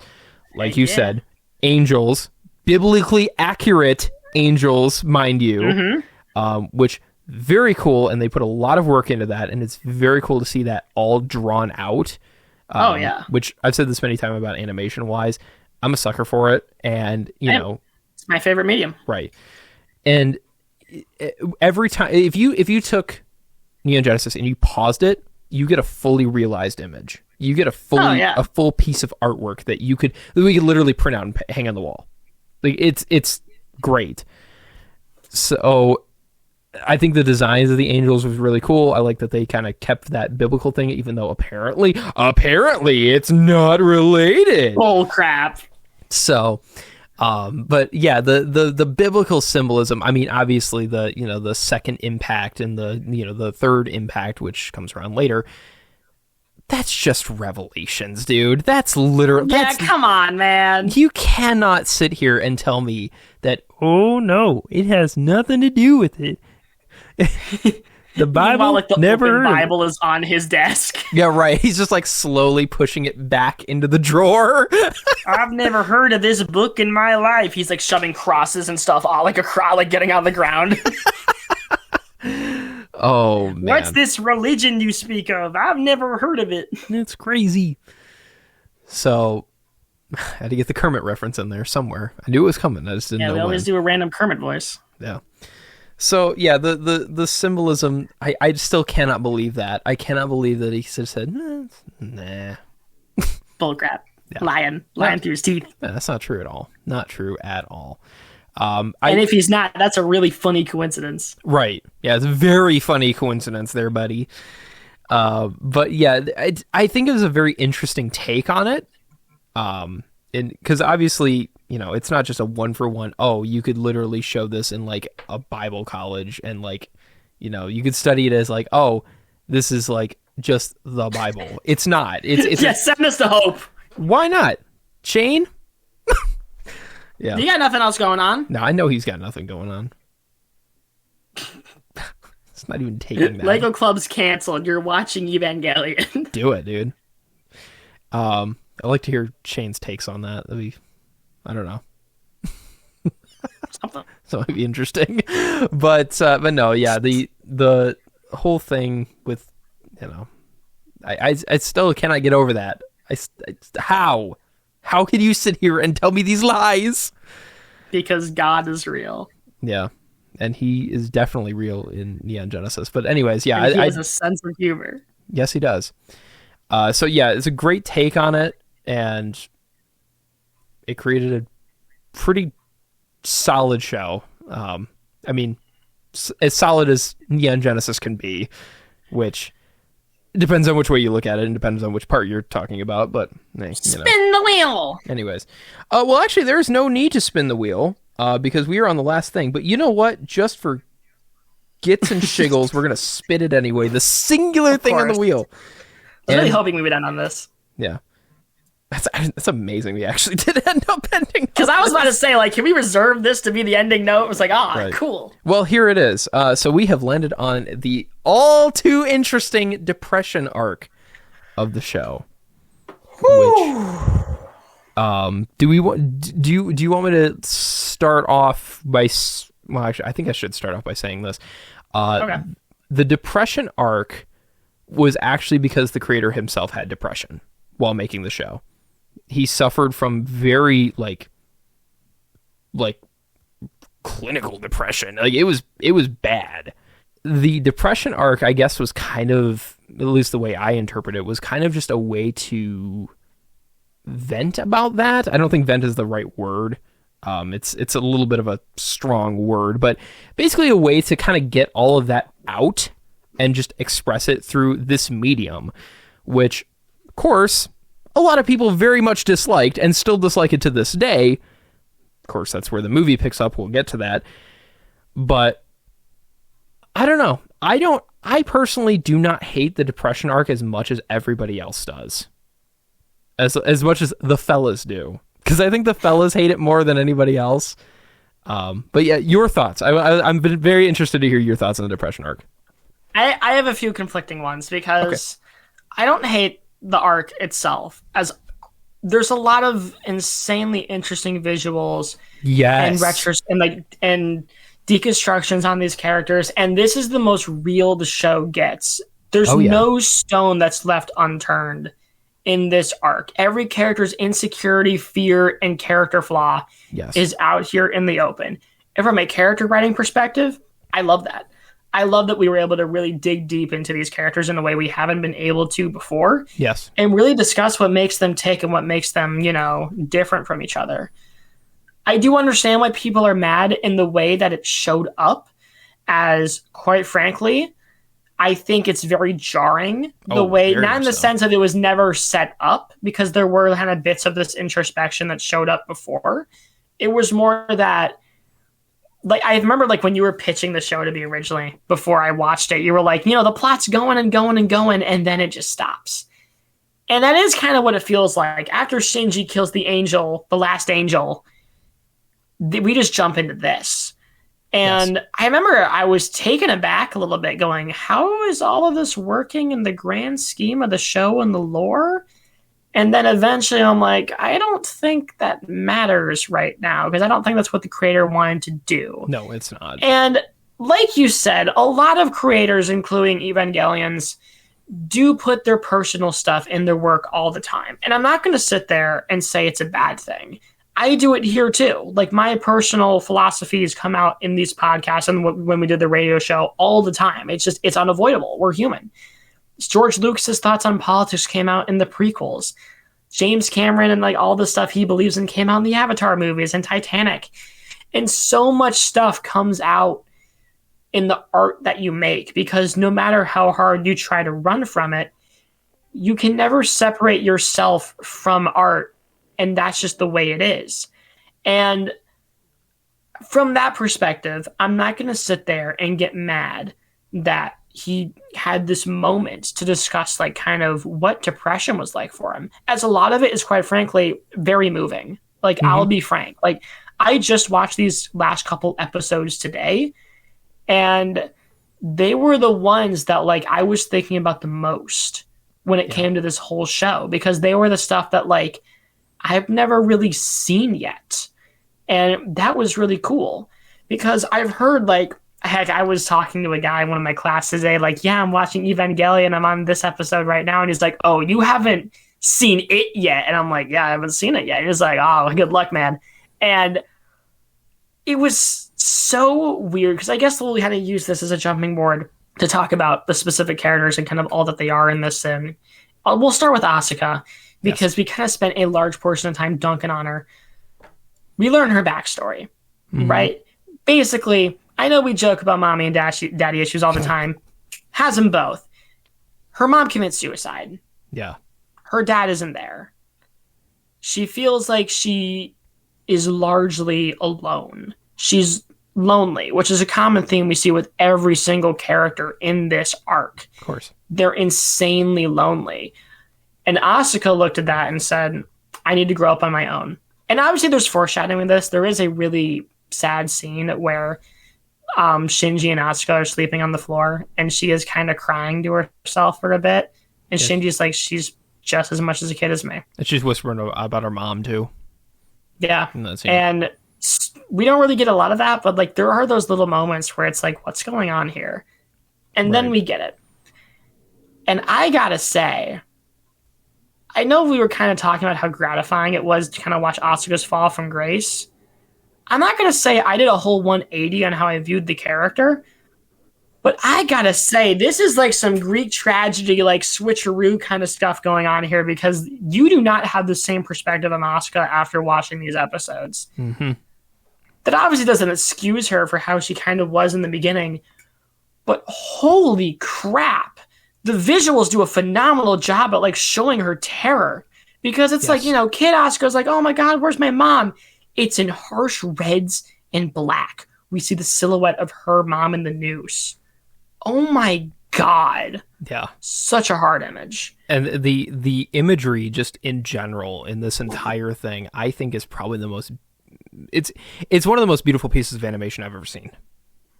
Oh my God, yeah, especially in the last episode. It really just kind of, because with animation, you can say so much with just a picture. And this, yeah. So it's one of those things, like, I guess you can understand, like, we're obviously we'll get back to it because we're not finished talking about this yet. But no, not at all. But you can see how people would be pissed off, and kind of be a little bit confused, I guess, by the ending, because it's like, oh, you have this whole plot thing and then you just interrupt it. But when you kind of take it into the perspective of, oh, this is its own thing, and like you kind of step back a little bit from the, because obviously it has story elements in it. It's not saying that the depression arc is just like, oh, we're just going to take all this lore, throw it out the window, and we're just going to do our own thing. It's not. It does its own thing, sure, but there's parts of it where it's, it has story elements that are sprinkled in so you understand what's going on. But the overall theme, of course, is, talking about depression and what's just kind of a... What's the dealio, man? Kind of a real talk, I guess, where you kind of sit down. Where you sit down and like, okay, we're going to lock in, and it kind of feels like a therapy session, sort of, kind of. Yeah, I think that's one of the better ways to describe it. In a weird way. I don't want to say it's like, where you're sitting in the big chair. It all started when I was born. But I mean, that is how a lot of these start. Yes, but I don't think it's as dry as a as a regular therapy session. But no, all in all, I guess the point I'm trying to make here is like, it's, it does its own thing, but it doesn't at the same time, and it does a great way of like visually showing that. And yeah, because a lot of the visuals are just so intense, especially with Asuka, and especially when we get to Masato, where we're talking about her and how, she lost her dad when she was a kid. And I don't remember if she lost her mom early on too, but like I know she lost her dad at the second impact. Yes. And that was the whole thing. And she spent her entire life kind of looking for people that were like her dad. And then she finds him, Kaji, like the love of her life. Mm-hmm. And she realizes that and runs away for 8 years. Yeah. And the whole time, her friends are confronting her about this, like in this weird subliminal mental space, and she's just yelling for them to stop. And it's like, oh. Yeah. Like, obviously the visuals aren't as crazy as what we get with Shinji or Asuka or Rei, but from a pure, like, confronting standpoint, like, this is one of the harshest, like, bits. Mm-hmm. To kind of, yeah, no, it is when you're sitting through this, you're kind of seeing really, like, I know they're all fictional characters, sure, but when you're kind of getting a reality, you're like a reality check about like, hey, this is like, yes, these are fictional characters, and yes, this is just part of the story, but some hard hitting stuff, and it gets to you, it really does, and yeah, I think it comes down to the writing, largely, which I know, it's me saying that, but there's a reason I do say that, because the characters, the way they speak about each other and their flaws in in this 2-episode arc, the only way I can really describe it is surgical. Like, it is insanely precise how deep and scathing they get with their flaws as people, whether they're talking to themselves or to others. There's no other way around it. Like, they're so brutally honest, especially when we get to Rei, where she has this whole bit where it's just like, I don't know if I want to live anymore. Yeah. Like, I was yearning for this day that I want to die, but now it's here, and maybe I want to live. Yeah. Super interesting stuff, right? Like, the fact that, like, we can have, like, this whole honest conversation about it is really cool. And then we get to Shinji. Yes. And this is probably the most interesting episode of the show, where it's really just Shinji kind of being honest about himself, and like him realizing he can't blame all of his problems on other people and run away from pain anymore. Mm-hmm. And the visuals do a phenomenal job at like kind of describing that. Like, there's a little bit of live footage, I'm pretty sure, in there too. Yes. And of just like, he's sitting there just like basically yelling at himself about what he wants to be. And then we get this super weird bit where like he's essentially controlling the world he lives in. He starts out as kind of black and white, as if like the color grading wasn't in yet, creating like a space for him to move around in. And then we get this really weird parody of the show where it turns into like a traditional high school anime where it's like Rei's the transfer student and Asuka is his childhood long best friend. And he's simping over Masato and all that stuff. And it's like, yeah, we get that. And it all ends with him going like, there's so many universes of what could and could have been, but I still hate myself. Just one of the rawest lines you could ever make a character say. And eventually just coming to the conclusion that I still hate myself. Maybe that's okay. I'm going to work on it. I'm going to keep living. I'm going to keep going on. The glass continues to break until eventually we get the iconic scene where he's on top of the world and all the characters are clapping around him. He finally got it. And we get this beautiful slow version of Cruel Angel's thesis over the whole thing. And even though from a technical writing perspective, taking this 2-episode long break to stall all the forward momentum in your story maybe wasn't the smartest decision, mm-hmm. You can't deny this wasn't memorable and said something. Oh, sure. I mean, that's what most people talk about when they talk about Neon Genesis. They're like, because it's so weird and different, but really cool. And raw, and it makes sense, and you feel what they're, trying to convey.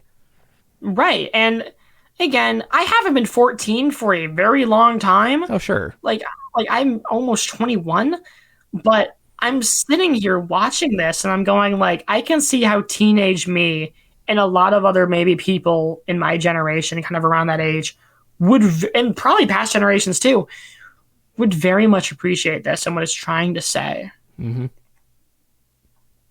Yeah, it is one of the most. I personally, I love this scene. Like I said, the fellas don't, but I mean, the thing is like when it first came out, a lot of people were really pissed about it, and rightfully so.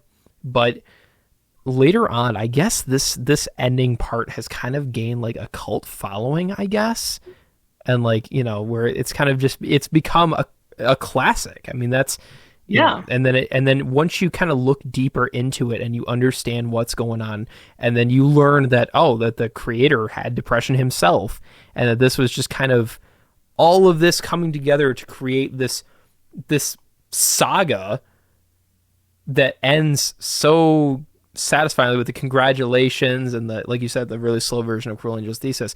It's a really, really fantastic ending.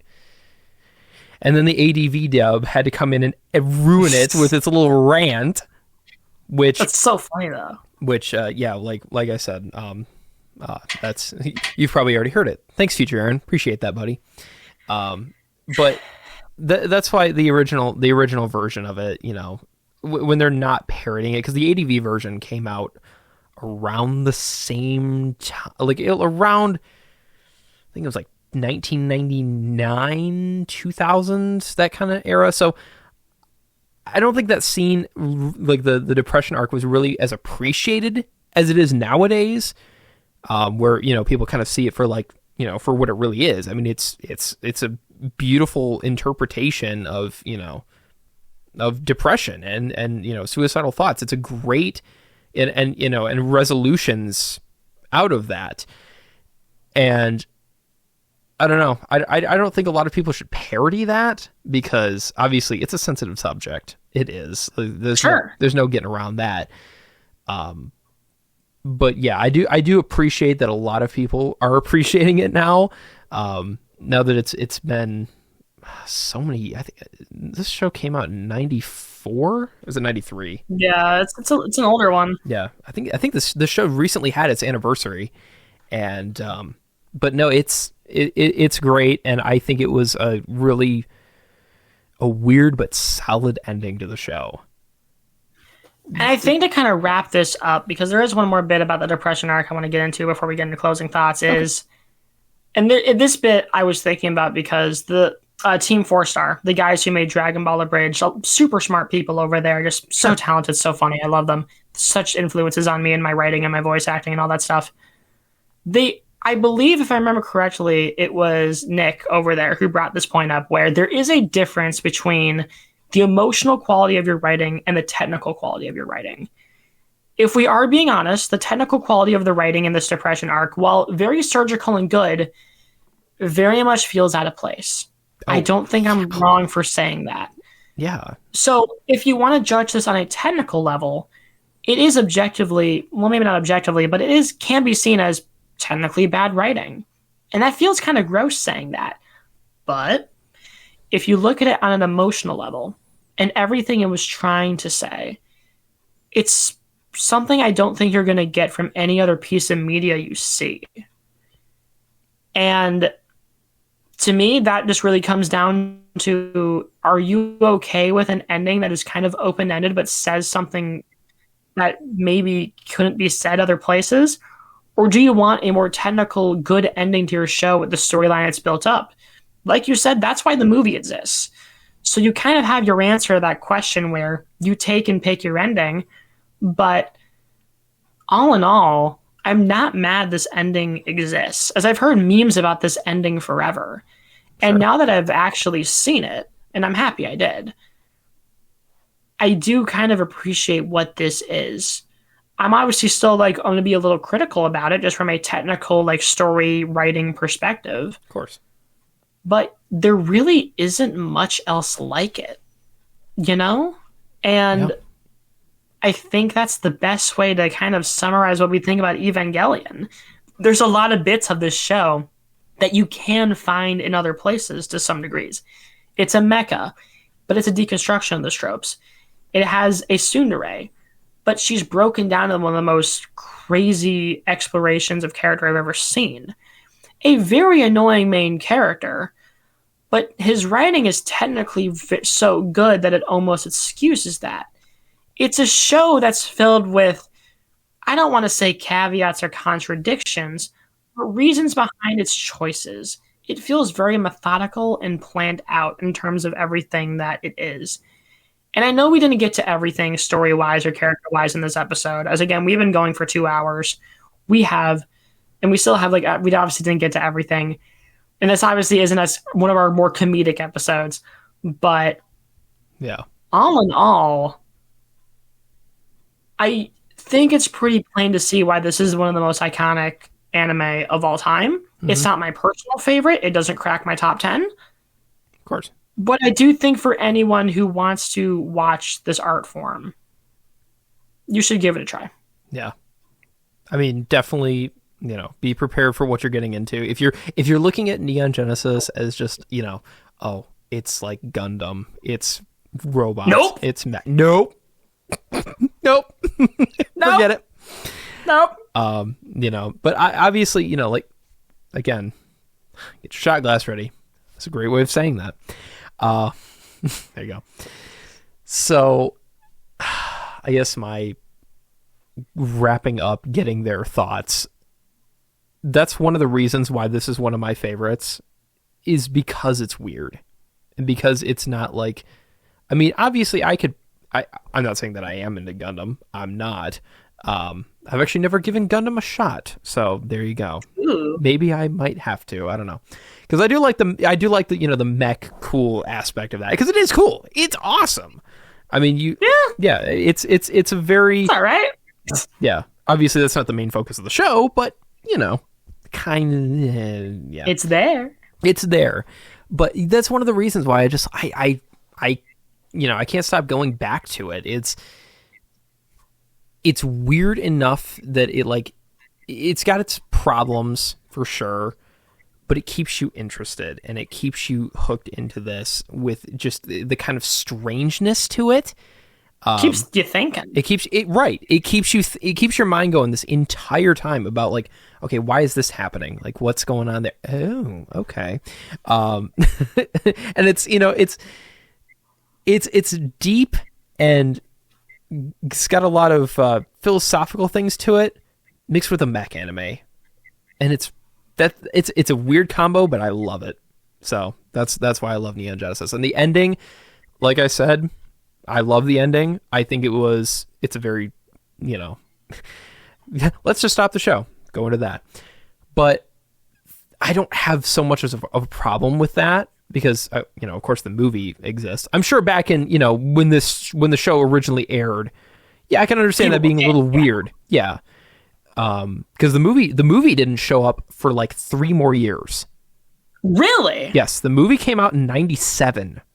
And there was another movie before that. It was called Death and Rebirth. It was kind of like a 2-part movie. Death was basically like a rehashing of the show.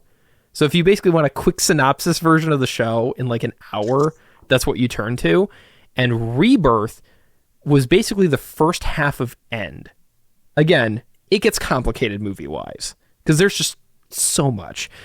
So that's why I said we're gonna cover End. We're not gonna cover Death and Rebirth because Death and Rebirth is just a rehashing of the same crap. Although it's not crap, it's Neon Genesis. It's a golden turd. A golden turd, yes. So it's a rehashing. It's not really worth Obviously, if you want to take a look at it, go for it. Audience members, if you just it's up to you. But we're gonna cover End next and. I think that was a great way to finish the rest of the show. And obviously this was the fans, because the fans were mad. They were upset, and understandably. Yeah. Your show just ended with that, with depression arc. Good wasn't realized till later. It's not what you're expecting. Right. It's not at all what you're expecting. And I don't know. It's just, it is a very strange thing to end on, but that's why I love it. That's why I love it. And that's why I've kind of, like, oh, we need to look at Neon Genesis. We need to do Neon Genesis. Do you want to do Neon Genesis? That's why, because we finally did it. We finally did, and we're not done, because part 2, we'll be taking a look at the end of Evangelion. All in all, I love the show. There you go.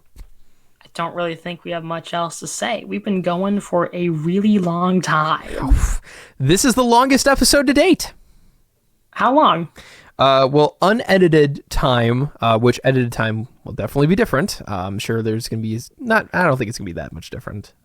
Mostly because I didn't have to cut a 9-minute rant about Joe from Family Guy. I want that unedited cut eventually, Aaron. Because when I was listening over to Spider-Man 2 to make those highlights, I was like, man, I remember yelling for like 8 more minutes here. Yeah, I have the unedited version. I rate podcast for 2 here. But yeah, no, that will be sent to you eventually. I gotta put it together. But anyways, yeah, unedited time, we've been going for 2 hours and 12 minutes. but again, with Neon Genesis, there's just so much to unpack with it too. And we barely got to. I think we still didn't talk about most of it. Right. We have.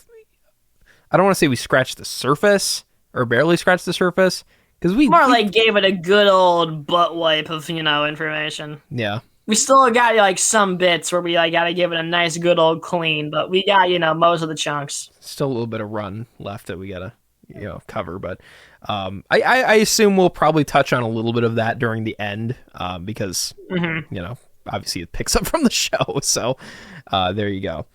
But anyways, I think that is just about it for Neon Genesis, the as of this episode, the longest one we have done. I don't know how we're gonna I don't know what is coming up this year and next year that would be able to top it, but no. We'll see. Hey, listen, well-deserved runtime. I think we covered a lot, and hopefully we didn't piss off too many of the fellas, although I think we did. But hey. Oh, I'm sure all my Rei and Asuka jokes pissed off someone out there. Oh yeah, I'm more than certain of that. So, but anyways, sometimes it takes a man to become best girl. Amen. Bumper Thank you guys so much for listening to the Double After Hours podcast. I've been Charlie Robinson, and we have a bunch of socials we would like for you to check out. We have an Instagram, Facebook, TikTok, YouTube channel with a bunch of extra content, and a bunch of social medias like our Instagram, Facebook, and TikTok. Please, we have them all linked on wherever you can find this podcast, whether it's on YouTube, Apple, Spotify, Amazon. If you're into that, Deezer, we're on there too. We're on a ton of other nonsense. Look us up, you'll find us somewhere. We have a website, RSS, where we have every single episode and our bonus content listed. We would love for you to check it out. We have everything linked on everything, so if you find us on YouTube and you check out our links, we'll be there. Yeah. That's all we really have to say. We're getting ready for End of Evangelion next week. We cannot wait to talk about it. It's going to be another Aaron and Charlie solo, and then we're jumping into Halloween content. Very excited about that. Yes. We're starting with Joker 2. At least you guys think we're starting with Joker 2 because we're going to pre-record some other stuff later in the month later. But as far as you guys know, we're starting with Joker 2, which we're very excited for because Joker was also a fun episode for us to do. So I don't really have much else to say. I've been Charlie Robinson. I'm getting in the Eva. Yeah. You just ruined the mask. Everybody thinks all these episodes come out on time. I mean, well, like, we produce stuff, like, obviously, like, we've been honest, like, we produce these, like, 2 weeks in advance of when they actually come out. No. Yeah. You know all those cool episodes? Yeah, they didn't come out in order. Guys, we've been lying to you this whole time. I mean, I never lied to you. I never lied that I was in charge of the social media account. And then, like, one of our, John from the radio show days, like, he commented something and like, oh yeah, Charlie definitely runs this account. And I'm like, I never said I didn't. Yeah. I say it in my Instagram bio. Yeah. Well, hey, at least you're not like the creator. Read. At least you're not like the creator lying about the symbolism and not being related to the Bible. Ugh, what a hack. Yeah. Hey. It feels gross saying that. Yeah. Well, hey, that hack made a pretty darn good show. Anyways, I'm Aaron Gresser, and we'll catch you next time for my Virgin Circus round number 2. Woo! We'll see you later. Goodbye. Thank you for listening to the Double After Hours podcast. You can find us on Apple Podcasts, Spotify, and YouTube. Be sure to check out our social media pages on Instagram, Facebook, and TikTok. I'm Aaron Gresser. And thanks for staying after hours.